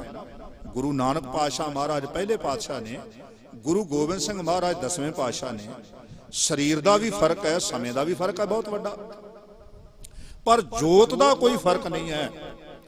ਇਹੀ ਕਾਰਨ ਸੀ ਕਿ ਜਦੋਂ ਗੁਰੂ ਗੋਬਿੰਦ ਸਿੰਘ ਸਾਹਿਬ ਸੱਚੇ ਪਾਤਸ਼ਾਹ ਮਹਾਰਾਜ ਨੇ ਦਮਦਮਾ ਸਾਹਿਬ ਸਾਬੋ ਕੀ ਤਲਵੰਡੀ ਵਿਖੇ ਜਦੋਂ ਦੁਬਾਰਾ ਪਾਵਨ ਪਵਿੱਤਰ ਅੰਮ੍ਰਿਤਮਈ ਬਾਣੀ ਦਾ ਗ੍ਰੰਥ ਲਿਖਣ ਦੀ ਆਰੰਭਤਾ ਕੀਤੀ, ਭਾਈ ਮਨੀ ਸਿੰਘ ਜੀ ਦੇ ਕੋਲੋਂ ਜਦੋਂ ਲਿਖਾਉਣ ਲੱਗੇ ਨੇ, ਤਾਂ ਉਹ ਦੁਬਾਰਾ ਲਿਖਾਉਣ ਦਾ ਮਤਲਬ ਹੀ ਇਹੀ ਸੀ, ਕਿਉਂਕਿ ਜਿਹੜਾ ਮੂਲ ਸਰੂਪ ਸੀ ਆਦ ਸ਼੍ਰੀ ਗੁਰੂ ਗ੍ਰੰਥ ਸਾਹਿਬ ਮਹਾਰਾਜ ਜੀ ਦਾ ਪੋਥੀ ਪਰਮੇਸ਼ਰ ਕਾ ਥਾਨ, ਉਹ ਧੀਰ ਮੱਲੀਆਂ ਦੇ ਕਬਜ਼ੇ ਵਿੱਚ ਜਾ ਚੁੱਕਾ ਸੀ। ਹੁਣ ਦੁਬਾਰਾ ਲਿਖਣ ਦਾ ਇੱਕ ਕਾਰਨ ਇਹ ਵੀ ਸੀ ਕਿ 9ਵੇਂ ਪਾਤਸ਼ਾਹ ਧੰਨ ਗੁਰੂ ਤੇਗ ਬਹਾਦਰ ਪਾਤਸ਼ਾਹ ਮਹਾਰਾਜ ਜੀ ਦੀ ਅੰਮ੍ਰਿਤਮਈ ਬਾਣੀ ਉਹ ਵੱਖਰੇ ਰੂਪ ਦੇ ਵਿੱਚ ਸੀ। ਉਸ ਪਾਵਨ ਪਵਿੱਤਰ ਅੰਮ੍ਰਿਤਮਈ ਬਾਣੀ ਨੂੰ ਵੀ ਇਸ ਖਜ਼ਾਨੇ ਵਿੱਚ ਗੁਰੂ ਮਹਾਰਾਜ ਜੀ ਨੇ ਸਮਿਲਿਤ ਕਰਨਾ ਸੀ, ਅਤੇ ਇੱਕ ਐਸਾ ਰੂਪ ਗੁਰੂ ਗ੍ਰੰਥ ਸਾਹਿਬ ਮਹਾਰਾਜ ਜੀ ਦਾ ਤਿਆਰ ਕਰਕੇ ਤੇ ਗੁਰੂ ਪਾਤਸ਼ਾਹ ਮਹਾਰਾਜ ਨੇ ਗੁਰਤਾ ਗੱਦੀ ਵੀ ਬਖਸ਼ਿਸ਼ ਕਰਨੀ ਸੀ। ਇਹੀ ਕਾਰਨ ਸੀ ਕਿ ਜਦੋਂ ਗੁਰੂ ਗੋਬਿੰਦ ਸਿੰਘ ਮਹਾਰਾਜ ਜੀ ਨੇ ਜਦੋਂ ਦਮਦਮਾ ਸਾਹਿਬ ਸਾਬੋ ਕੀ ਤਲਵੰਡੀ ਵਿਖੇ ਪਾਵਨ ਪਵਿੱਤਰ ਸਰੂਪ ਦੀ ਰਚਨਾ ਕਰਵਾਈ ਹੈ, ਤਾਂ ਉਦੋਂ ਉਤਾਰੇ ਜਿਹੜੇ ਨਾਲ ਨੇ ਉਹ ਬਾਬਾ ਦੀਪ ਸਿੰਘ ਜੀ ਨੇ ਕੀਤੇ। ਇਹ ਅਸੀਂ ਸਾਰੇ ਇਤਿਹਾਸ ਜਾਣਦੇ ਹਾਂ। ਇੱਕ ਸਰੂਪ ਗੁਰੂ ਪਾਤਸ਼ਾਹ ਮਹਾਰਾਜ ਆਪਣੇ ਨਾਲ ਲੈ ਕੇ ਗਏ ਨਦੇੜ ਵਿਖੇ ਜਦੋਂ ਗਏ। ਗੁਰਤਾ ਗੱਦੀ ਦੀ ਉੱਥੇ ਹੀ ਹੋਈ ਹੈ ਨਾ ਸਾਰੀ, ਜੋ ਵੀ ਮਰਿਆਦਾ ਗੁਰਤਾ ਗੱਦੀ ਗੁਰੂ ਗ੍ਰੰਥ ਸਾਹਿਬ ਮਹਾਰਾਜ ਜੀ ਨੂੰ ਸੱਚਖੰਡ ਸ੍ਰੀ ਹਜੂਰ ਸਾਹਿਬ ਪਾਵਨ ਪਵਿੱਤਰ ਸਥਾਨ ਤਾਂ ਹੀ ਹੋਈ ਹੈ ਨਾ ਜੇ ਗੁਰੂ ਪਾਤਸ਼ਾਹ ਮਹਾਰਾਜ ਸਰੂਪ ਨਾਲ ਲੈ ਕੇ ਗਏ ਪਾਵਨ ਪਵਿੱਤਰ ਅੰਮ੍ਰਿਤਮਈ ਬਾਣੀ ਦਾ। ਬਾਕੀ ਸਰੂਪਾਂ ਦੀ ਸੇਵਾ ਬਾਬਾ ਦੀਪ ਸਿੰਘ ਜੀ ਕਰਦੇ ਰਹੇ ਸਾਬੋ ਕੀ ਤਲਵੰਡੀ ਵਿਖੇ। ਤਾਂ ਇਹ ਜੋ ਆਦ ਸ੍ਰੀ ਗੁਰੂ ਗ੍ਰੰਥ ਸਾਹਿਬ ਮਹਾਰਾਜ ਜੀ ਦੇ ਮੁੱਢਲੇ ਪਾਵਨ ਪਵਿੱਤਰ ਸਰੂਪ ਦੀ ਅੰਮ੍ਰਿਤਮਈ ਜਿਹੜੀ ਬਾਣੀ ਗੁਰੂ ਨਾਨਕ ਪਾਤਸ਼ਾਹ ਮਹਾਰਾਜ ਜੀ ਦੀ ਆਪਣੀ ਬਾਣੀ ਤੇ 15 ਭਗਤ ਸਾਹਿਬਾਨ ਜੀ ਦੀ ਇਕੱਤਰ ਕੀਤੀ ਹੋਈ ਬਾਣੀ ਗੁਰੂ ਅੰਗਦ ਦੇਵ ਮਹਾਰਾਜ ਜੀ ਨੂੰ ਗੁਰਤਾ ਗੱਦੀ ਦੇਣ ਸਮੇਂ ਇਹ ਬਾਣੀ ਦਾ ਖਜ਼ਾਨਾ ਵੀ ਗੁਰੂ ਨਾਨਕ ਪਾਤਸ਼ਾਹ ਮਹਾਰਾਜ ਨੇ ਨਾਲ ਹੀ ਸੌਂਪ ਦਿੱਤਾ। ਇਹ ਗੱਲਾਂ ਖੋਜ ਦੇ ਵਿੱਚ ਥੋੜੇ ਸਮੇਂ ਤੋਂ ਆਉਣੀਆਂ ਸ਼ੁਰੂ ਹੋਈਆਂ। ਪਹਿਲਾਂ ਸਿਰਫ ਚਲਾਵੀਆਂ ਗੱਲਾਂ ਕੀਤੀਆਂ ਜਾਂਦੀਆਂ ਸੀ, ਜੋ ਸੁਣ ਲਈਆਂ ਉਹੀ ਅੱਗੇ ਪ੍ਰਚਾਰ ਦਿੱਤੀਆਂ। ਜਿੰਨੇ ਚਿਰ ਤੱਕ ਅਸੀਂ ਗੁਰਬਾਣੀ ਨੂੰ ਅਤੇ ਇਤਿਹਾਸ ਨੂੰ ਡੂੰਘਾਈ ਨਾਲ ਨਹੀਂ ਸੋਚਾਂਗੇ, ਡੂੰਘਾਈ ਨਾਲ ਨਹੀਂ ਖੋਜਾਂਗੇ, ਬਹੁਤ ਸਾਰੇ ਤੱਥ ਜਿਹੜੇ ਨੇ ਲੁਕੇ ਹੀ ਰਹਿ ਜਾਣੇ ਨੇ। ਬਹੁਤ ਸਾਰੇ ਤੱਥ ਐਸੇ ਛੁਪੇ ਰਹਿ ਜਾਂਦੇ ਨੇ, ਕਿਉਂਕਿ ਗੋਝ ਗੱਲਾਂ ਬਹੁਤ ਬਾਕੀ ਰਹਿ ਜਾਂਦੀਆਂ ਨੇ ਸਮਝਣ ਵਾਲੀਆਂ। ਜਦੋਂ ਤੋਂ ਇਸ ਪਾਸੇ ਖੋਜ ਸ਼ੁਰੂ ਹੋਈ ਹੈ, ਪਤਾ ਲੱਗਾ ਹੈ, ਇਤਿਹਾਸ ਦੇ ਵਿੱਚੋਂ ਤੱਥ ਮਿਲਣੇ ਸ਼ੁਰੂ ਹੋਏ ਹੈ ਅਤੇ ਗੁਰਬਾਣੀ ਦੇ ਵਿੱਚੋਂ ਤੱਥ ਮਿਲਣੇ ਸ਼ੁਰੂ ਹੋਏ ਨੇ, ਤਾਂ ਖੋਜ ਦਾ ਇੱਕ ਨਵਾਂ ਰੂਪ ਸਾਹਮਣੇ ਆਇਆ ਔਰ ਉਹ ਰਿਐਲਿਟੀ ਹੈ, ਉਹ ਸਹੀ ਹੈ, ਉਹ ਗਲਤ ਨਹੀਂ ਹੈ। ਗੁਰੂ ਅੰਗਦ ਦੇਵ ਪਾਤਸ਼ਾਹ ਮਹਾਰਾਜ ਜੀ ਦੀ ਆਪਣੀ ਰਚਨਾ ਤੋਂ ਉਚਾਰਨ ਕੀਤੇ ਹੋਏ 63 ਸ਼ਲੋਕ ਨੇ। ਉਹਨਾਂ ਨੂੰ ਗੁਰੂ ਗ੍ਰੰਥ ਸਾਹਿਬ ਮਹਾਰਾਜ ਜੀ ਦੀ ਪਾਵਨ ਪਵਿੱਤਰ ਅੰਮ੍ਰਿਤਮਈ ਬਾਣੀ ਦੇ ਅੰਦਰ ਜਿਹੜੀਆਂ ਵਾਰਾਂ ਲਿਖੀਆਂ ਨੇ 22 ਵਾਰਾਂ ਦੇ ਵਿੱਚੋਂ ਜਿਨ੍ਹਾਂ ਵਾਰਾਂ ਦੇ ਨਾਲ ਸ਼ਲੋਕ ਦਰਜ ਨੇ, ਉਹਨਾਂ ਵਾਰਾਂ ਦੇ ਅੰਦਰ ਗੁਰੂ ਅੰਗਦ ਦੇਵ ਪਾਤਸ਼ਾਹ ਮਹਾਰਾਜ ਦੇ ਸ਼ਲੋਕ ਦਰਜ ਕਰ ਦਿੱਤੇ ਗਏ। ਫਿਰ ਗੁਰੂ ਅਮਰਦਾਸ ਪਾਤਸ਼ਾਹ ਮਹਾਰਾਜ ਦਾ ਸਮਾਂ ਆਇਆ, ਉਹਨਾਂ ਦੀ ਆਪਣੀ ਬਾਣੀ ਤੇ ਜਿਹੜਾ ਖਜ਼ਾਨਾ ਮਿਲਿਆ ਸੀ ਗੁਰੂ ਅੰਗਦ ਦੇਵ ਮਹਾਰਾਜ ਵੱਲੋਂ, ਪਿਛਲਾ ਸਾਰਾ ਖਜ਼ਾਨਾ 15 ਭਗਤ ਸਾਹਿਬਾਨ ਦਾ, ਗੁਰੂ ਅੰਗਦ ਦੇਵ ਮਹਾਰਾਜ ਜੀ ਦੇ ਸ਼ਲੋਕਾਂ ਦਾ, ਗੁਰੂ ਨਾਨਕ ਮਹਾਰਾਜ ਜੀ ਦੀ ਬਾਣੀ ਦਾ, ਉਹ ਸਾਰਾ ਖਜ਼ਾਨਾ ਗੁਰੂ ਅਮਰਦਾਸ ਮਹਾਰਾਜ ਦੇ ਕੋਲ ਹੈ। ਤੇ ਗੁਰੂ ਅਮਰਦਾਸ ਪਾਤਸ਼ਾਹ ਮਹਾਰਾਜ ਦੇ ਪਰਿਵਾਰਕ ਮੈਂਬਰ ਸਹੰਸ ਰਾਮ ਜੀ, ਬਾਬਾ ਆਨੰਦ ਜੀ ਦਾ ਵੀ ਜ਼ਿਕਰ ਆਉਂਦਾ ਹੈ, ਬਾਬਾ ਮੋਹਨ ਜੀ ਦਾ ਜ਼ਿਕਰ ਵੀ ਆਉਂਦਾ ਹੈ ਕਿ ਉਹ ਉਸ ਪਾਵਨ ਪਵਿੱਤਰ ਅੰਮ੍ਰਿਤਮਈ ਬਾਣੀ ਨੂੰ ਪੜ੍ਹਦੇ ਸਨ, ਸੁਣਦੇ ਵੀ ਸਨ ਤੇ ਲਿਖਣ ਦੀ ਸੇਵਾ ਵੀ ਨਿਭਾਉਂਦੇ ਸਨ। ਇਸ ਕਰਕੇ ਇਤਿਹਾਸਕਾਰਾਂ ਦੇ ਮੁਤਾਬਕ ਇੱਕ ਗੱਲ ਇਹ ਵੀ ਕਹੀ ਜਾਂਦੀ ਹੈ ਕਿ ਜਦੋਂ ਗੁਰੂ ਅਰਜਨ ਦੇਵ ਮਹਾਰਾਜ ਬਾਣੀ ਇਕੱਤਰ ਕਰ ਰਹੇ ਸਨ ਤਾਂ ਉਦੋਂ ਗੋਇੰਦਵਾਲ ਸਾਹਿਬ ਤੋਂ ਵੀ ਗੁਰਬਾਣੀ ਦੀਆਂ ਸੈਂਚੀਆਂ ਇੱਥੋਂ ਲੈ ਕੇ ਗਏ ਨੇ। ਇਤਿਹਾਸ ਇਹ ਗੱਲ ਵੀ ਕਹਿੰਦਾ ਹੈ। ਪਰ ਇੱਕ ਗੱਲ ਇਤਿਹਾਸਕਾਰਾਂ ਨੇ ਜਿਹੜੀ ਇਹ ਲਿਖੀ ਹੈ ਵੀ ਗੁਰੂ ਅਰਜਨ ਦੇਵ ਮਹਾਰਾਜ ਨੇ ਆਖਿਆ ਮੋਹਣ ਤੇਰੇ ਉੱਚੇ ਮੰਦਰ ਮਹਿਲਾ ਪਾਰਾ, ਉਹ ਮੋਹਣ ਬਾਬਾ ਮੋਹਣ ਜੀ ਨਹੀਂ ਹੈ, ਉਹ ਮੋਹਣ ਨੇ ਅਕਾਲ ਪੁਰਖ ਵਾਹਿਗੁਰੂ ਜੀ, ਅਕਾਲ ਪੁਰਖ ਵਾਹਿਗੁਰੂ ਜੀ ਦੀ ਉਸਤਤ ਹੈ, ਬਾਬਾ ਮੋਹਣ ਜੀ ਦੀ ਉਸਤਤ ਨਹੀਂ ਹੈ। ਜੇ ਅਸੀਂ ਉਸ ਗੱਲ ਨੂੰ ਸੱਚ ਮੰਨਦੇ ਹਾਂ ਕਿ ਗੁਰੂ ਅਮਰਦਾਸ ਪਾਤਸ਼ਾਹ ਮਹਾਰਾਜ ਨੇ ਗੁਰੂ ਰਾਮਦਾਸ ਪਾਤਸ਼ਾਹ ਮਹਾਰਾਜ ਨੂੰ ਗੁਰਤਾ ਗੱਦੀ ਦਿੱਤੀ ਹੈ ਤਾਂ ਅੰਮ੍ਰਿਤਮਈ ਬਾਣੀ ਦਾ ਖਜ਼ਾਨਾ ਵੀ ਗੁਰੂ ਰਾਮਦਾਸ ਮਹਾਰਾਜ ਨੂੰ ਦੇ ਦਿੱਤਾ। ਜਾਂ ਤਾਂ ਆਪਾਂ ਇਹ ਮੰਨੀਏ, ਜੇ ਤਾਂ ਗੋਇੰਦਵਾਲ ਸਾਹਿਬ ਵਾਲੀ ਗੱਲ ਨੂੰ ਸਹੀ ਮੰਨਣਾ, ਤਾਂ ਇਹ ਮੈਂ ਆਪ ਜੀ ਦੇ ਉੱਤੇ ਸਵਾਲ ਲੱਗਾ ਪਾਉਣ, ਜੇ ਤਾਂ ਅਸੀਂ ਇਸ ਗੱਲ ਨੂੰ ਮੰਨਣਾ ਕਿ ਗੁਰੂ ਅਰਜਨ ਦੇਵ ਮਹਾਰਾਜ ਆਪ ਸ੍ਰੀ ਅੰਮ੍ਰਿਤਸਰ ਸਾਹਿਬ ਤੋਂ ਗੋਇੰਦਵਾਲ ਸਾਹਿਬ ਆਏ, ਉਸ ਪਾਲਕੀ ਦੇ ਵਿੱਚ ਗੁਰਬਾਣੀ ਦੀਆਂ ਸੈਂਚੀਆਂ ਨੂੰ ਲੈ ਕੇ ਗਏ, ਜਿਸ ਦੇ ਬਾਰੇ ਉੱਥੇ ਲਿਖ ਕੇ ਵੀ ਲਾਇਆ ਹੋਇਆ ਸ੍ਰੀ ਗੋਇੰਦਵਾਲ ਸਾਹਿਬ, ਇਤਿਹਾਸ ਲਿਖ ਕੇ ਲਾਇਆ ਹੋਇਆ ਨਾ। ਜੇ ਤਾਂ ਇਸ ਗੱਲ ਨੂੰ ਸਹੀ ਮੰਨਣਾ ਤੇ ਫਿਰ ਸਾਨੂੰ ਇਹ ਗੱਲ ਨਹੀਂ ਮੰਨਣੀ ਚਾਹੀਦੀ ਕਿ ਗੁਰੂ ਰਾਮਦਾਸ ਪਾਤਸ਼ਾਹ ਮਹਾਰਾਜ ਜਦੋਂ ਗੋਇੰਦਵਾਲ ਸਾਹਿਬ ਤੋਂ ਗਏ ਨੇ, ਨਵਾਂ ਨਗਰ ਵਸਾਇਆ, ਇਹਦਾ ਮਤਲਬ ਗੁਰਬਾਣੀ ਨਹੀਂ ਲੈ ਕੇ ਗਏ। ਜਾਂ ਤਾਂ ਫਿਰ ਇਹ ਮੰਨ ਲਈਏ ਕਿ ਗੁਰੂ ਰਾਮਦਾਸ ਮਹਾਰਾਜ ਗੁਰਬਾਣੀ ਲੈ ਕੇ ਨਹੀਂ ਗਏ, ਉੱਥੇ ਛੱਡ ਗਏ, ਤਾਂ ਹੀ ਫਿਰ ਗੁਰੂ ਅਰਜਨ ਦੇਵ ਮਹਾਰਾਜ ਆਏ ਆ ਲੈਣ ਵਾਸਤੇ। ਤੇ ਜੇ ਅਸੀਂ ਇਹ ਮੰਨਦੇ ਹਾਂ ਕਿ ਗੁਰੂ ਰਾਮਦਾਸ ਪਾਤਸ਼ਾਹ ਮਹਾਰਾਜ, ਐਸਾ ਹੋ ਹੀ ਨਹੀਂ ਸਕਦਾ ਕਿ ਗੁਰੂ ਰਾਮਦਾਸ ਪਾਤਸ਼ਾਹ ਮਹਾਰਾਜ ਨੂੰ ਏਡਾ ਵੱਡਾ ਖਜ਼ਾਨਾ ਮਿਲਿਆ ਹੋਵੇ ਅੰਮ੍ਰਿਤਮਈ ਬਾਣੀ ਦਾ, ਤੇ ਗੁਰੂ ਰਾਮਦਾਸ ਪਾਤਸ਼ਾਹ ਮਹਾਰਾਜ ਗੁਰਬਾਣੀ ਦੇ ਖਜ਼ਾਨੇ ਨੂੰ ਐਵੇਂ ਉੱਥੇ ਛੱਡ ਕੇ ਚਲੇ ਜਾਣਗੇ। ਜਿਸ ਮੋਹਣ ਦੇ ਬਾਰੇ ਭਾਈ ਗੁਰਦਾਸ ਜੀ ਲਿਖਦੇ ਨੇ ਕਿ ਉਸਨੇ ਤਾਂ ਆਪਣੇ ਪਿਤਾ ਸਤਿਗੁਰੂ ਗੁਰੂ ਅਮਰਦਾਸ ਮਹਾਰਾਜ ਜੀ ਦਾ ਬਚਨ ਹੀ ਨਹੀਂ ਮੰਨਿਆ, ਮੋਰੀ ਪੁੱਤ ਸਨਮੁਖ ਹੋਇਆ ਰਾਮਦਾਸੈ ਪੈਰੀ ਪਾਏ ਜੀਓ। ਬਾਬਾ ਮੋਰੀ ਜੀ ਦੇ ਬਾਰੇ ਤਾਂ ਕੋਈ ਕਹਿ ਦੇਵੇ ਕਿ ਠੀਕ ਹੈ, ਉਹਨੇ ਬਾਣੀ ਸਾਂਭੀ ਸੀ ਕਿ ਉਹ ਗੁਰੂ ਰਾਮਦਾਸ ਪਾਤਸ਼ਾਹ ਮਹਾਰਾਜ ਦੇ ਚਰਨੀ ਲੱਗਾ ਸੀ, ਬਾਬਾ ਮੋਹਣ ਤੇ ਕਹਿੰਦਾ ਸੀ ਮੈਂ ਗੁਰੂ ਨਹੀਂ ਮੰਨਦਾ ਇਹਨਾਂ ਨੂੰ, ਤੇ ਬਾਬਾ ਮੋਹਣ ਜੀ ਨੇ ਗੁਰਬਾਣੀ ਸੰਭਾਲ ਕੇ ਰੱਖਣੀ ਸੀ। ਇਹ ਸਵਾਲ ਹੈ ਆਪ ਜੀ ਦੇ ਉੱਤੇ, ਇਹ ਆਪ ਜੀ ਵਿਚਾਰਿਓ ਆਪਣੇ ਮਨ ਦੇ ਅੰਦਰ, ਜ਼ਰੂਰ ਵਿਚਾਰ ਸਾਨੂੰ ਸਾਰਿਆਂ ਨੂੰ ਕਰਨੀ ਚਾਹੀਦੀ ਹੈ ਵੀ ਕਿਹੜੀ ਗੱਲ ਸਹੀ ਹੋ ਸਕਦੀ ਹੈ। ਕੀ ਗੁਰੂ ਰਾਮਦਾਸ ਪਾਤਸ਼ਾਹ ਮਹਾਰਾਜ ਨੂੰ ਜਦੋਂ ਗੁਰਤਾ ਗੱਦੀ ਮਿਲੀ, ਉਹਨਾਂ ਨੂੰ ਗੁਰੂ ਅਮਰਦਾਸ ਮਹਾਰਾਜ ਵੱਲੋਂ ਸਾਰਾ ਗੁਰਬਾਣੀ ਦਾ ਖਜ਼ਾਨਾ ਮਿਲਿਆ? ਕੀ ਉਹ ਜਦੋਂ ਗੋਇੰਦਵਾਲ ਸਾਹਿਬ ਤੋਂ ਗਏ ਨੇ ਨਗਰ ਵਸਾਉਣ ਵਾਸਤੇ, ਰਾਮਦਾਸਪੁਰਾ ਨਗਰ ਜਿਹੜਾ ਉਹ ਤੇ ਬਾਅਦ 'ਚ ਨਾਮ ਪਿਆ ਹੈ, ਪਹਿਲਾਂ ਤੇ ਗੁਰੂ ਕਾ ਚੱਕ ਹੀ ਸੀ। ਜਦੋਂ ਗੁਰੂ ਕਾ ਚੱਕ ਜਾ ਕੇ ਨਗਰ ਵਸਾਇਆ ਹੈ ਗੁਰੂ ਰਾਮਦਾਸ ਮਹਾਰਾਜ ਨੇ, ਕੀ ਉਹ ਬਾਣੀ ਆਪਣੇ ਨਾਲ ਲੈ ਕੇ ਗਏ ਸੀ ਜਾਂ ਇੱਥੇ ਛੱਡ ਕੇ ਗਏ ਸੀ? ਬਸ ਇੱਥੋਂ ਆਪ ਜੀ ਨੂੰ ਸਵਾਲ ਦਾ ਜਵਾਬ ਆਪੇ ਮਿਲ ਜਾਣਾ। ਫਿਰ ਧੰਨ ਗੁਰੂ ਅਰਜਨ ਦੇਵ ਪਾਤਸ਼ਾਹ ਮਹਾਰਾਜ ਦਾ ਸਮਾਂ, ਗੁਰੂ ਅਰਜਨ ਦੇਵ ਪਾਤਸ਼ਾਹ ਮਹਾਰਾਜ ਜੀ ਨੂੰ ਜਦੋਂ ਗੁਰਤਾ ਗੱਦੀ ਪ੍ਰਾਪਤ ਹੋਈ ਹੈ ਤਾਂ ਧੰਨ ਗੁਰੂ ਰਾਮਦਾਸ ਸਾਹਿਬ ਸੱਚੇ ਪਾਤਸ਼ਾਹ ਮਹਾਰਾਜ ਜੀ ਦੀ ਆਪਣੀ 30 ਰਾਗਾਂ ਦੇ ਵਿੱਚ ਉਚਾਰਨ ਕੀਤੀ ਹੋਈ ਅੰਮ੍ਰਿਤਮਈ ਬਾਣੀ ਜਿਹੜੀ ਹੈ ਉਹ ਤੇ ਪਹਿਲੇ ਗੁਰੂ ਸਾਹਿਬਾਨ ਤੇ ਭਗਤ ਸਾਹਿਬਾਨ ਜੀ ਦੀ ਬਾਣੀ ਦਾ ਖਜ਼ਾਨਾ ਧੰਨ ਗੁਰੂ ਅਰਜਨ ਦੇਵ ਮਹਾਰਾਜ ਜੀ ਨੂੰ ਪ੍ਰਾਪਤ ਹੋਇਆ। ਤੇ ਗੁਰੂ ਅਰਜਨ ਦੇਵ ਪਾਤਸ਼ਾਹ ਮਹਾਰਾਜ ਨੇ ਬਕਾਇਦਾ ਹਵਾਲਾ ਵੀ ਦਿੱਤਾ ਹੈ ਕਿ ਪਿਉ ਦਾਦੇ ਕਾ ਖੋਲ ਡਿਠਾ ਖਜ਼ਾਨਾ, ਤਾਂ ਮੇਰੇ ਮਨ ਭਇਆ ਨਿਧਾਨਾ, ਰਤਨ ਲਾਲ ਜਾ ਕਾ ਕਛੂ ਨਾ ਮੋਲ, ਭਰੇ ਭੰਡਾਰ ਅਖੂਟ ਅਤੋਲ, ਖਾਵੇਂ ਖਰਚੇ ਰਲ ਮਿਲ ਭਾਈ, ਟੋਟ ਨਾ ਆਵੇ ਵੱਧ ਦੋ ਜਾਈ। ਇਹ ਕਿਹੜੇ ਖਜ਼ਾਨੇ ਦੀ ਗੱਲ ਹੈ? ਇਹ ਰੋਟੀਆਂ ਵਾਲੇ ਖਜ਼ਾਨੇ ਦੀ ਗੱਲ ਨਹੀਂ ਹੈ, ਇਹ ਖਾਣ ਪੀਣ ਵਾਲੀਆਂ ਚੀਜ਼ਾਂ ਦੀ ਗੱਲ ਨਹੀਂ ਹੈ ਇੱਥੇ। ਇਹ ਠੀਕ ਹੈ ਗੁਰੂ ਕੇ ਲੰਗਰ ਦਾ ਸਤਿਕਾਰ ਹੈ ਆਪਣੀ ਜਗ੍ਹਾ ਤੇ, ਪਰ ਇੱਥੇ ਕਿਹੜੇ ਲੰਗਰ ਦੀ ਗੱਲ ਚੱਲ ਰਹੀ ਹੈ? ਇਹ ਸ਼ਬਦ ਦਾ ਲੰਗਰ ਹੈ, ਇਹ ਨਾਮ ਬਾਣੀ ਦਾ ਲੰਗਰ ਹੈ, ਇਹ ਉਸ ਖਜ਼ਾਨੇ ਦੀ ਗੱਲ ਹੈ ਜਿਹੜਾ ਖਜ਼ਾਨਾ ਧੰਨ ਗੁਰੂ ਅਰਜਨ ਦੇਵ ਪਾਤਸ਼ਾਹ ਜੀ ਮਹਾਰਾਜ ਨੂੰ ਆਪਣੇ ਪਿਤਾ ਸਤਿਗੁਰੂ ਗੁਰੂ ਰਾਮਦਾਸ ਸਾਹਿਬ ਸੱਚੇ ਪਾਤਸ਼ਾਹ ਜੀ ਮਹਾਰਾਜ ਦੇ ਪਾਸੋਂ ਪ੍ਰਾਪਤ ਹੋਇਆ। ਤਾਂ ਗੁਰੂ ਅਰਜਨ ਦੇਵ ਮਹਾਰਾਜ ਜੀ ਦੇ ਸਮੇਂ ਹੀ ਸੱਤਾ ਤੇ ਬਲਵੰਡ ਜੀ ਦੀ ਉਹ ਘਟਨਾ ਵਾਪਰਦੀ ਆ। ਉਹ ਸਾਖੀ ਮੈਂ ਆਪ ਜੀ ਨੂੰ ਨਹੀਂ ਸੁਣਾਵਾਂਗਾ, ਆਪ ਜੀ ਨੂੰ ਪਤਾ ਹੀ ਹੈ ਕਿ ਕਿਸ ਤਰ੍ਹਾਂ ਪਹਿਲਾਂ ਧੰਨ ਗੁਰੂ ਨਾਨਕ ਪਾਤਸ਼ਾਹ ਮਹਾਰਾਜ ਤੋਂ ਲੈ ਕੇ ਗੁਰੂ ਅਰਜਨ ਦੇਵ ਮਹਾਰਾਜ ਤੱਕ ਪੰਜ ਗੁਰੂ ਸਾਹਿਬਾਨ ਦੀ ਉਹਨਾਂ ਨੇ ਨਿੰਦਿਆ ਕੀਤੀ। ਫਿਰ ਜੋ ਕੁਝ ਉਹਨਾਂ ਦੇ ਨਾਲ ਹੋਇਆ ਉਹ ਆਪ ਜੀ ਨੂੰ ਪਤਾ। ਜਦੋਂ ਉਹਨਾਂ ਨੂੰ ਆਪਣੀ ਗਲਤੀ ਦਾ ਅਹਿਸਾਸ ਹੋਇਆ, ਜਦੋਂ ਉਹਨਾਂ ਨੇ ਆ ਕੇ ਧੰਨ ਗੁਰੂ ਅਰਜਨ ਦੇਵ ਮਹਾਰਾਜ ਜੀ ਦੇ ਪਾਸੋਂ ਖਿਮਾ ਜਾਚਨਾ ਕੀਤੀ ਹੈ, ਫਿਰ ਉਹਨਾਂ ਨੇ ਆਪਣੀ ਰਸਨਾ ਦੇ ਨਾਲ ਪੰਜ ਗੁਰੂ ਸਾਹਿਬਾਨ ਜੀ ਦੀ ਉਸਤਤ ਕੀਤੀ ਹੈ।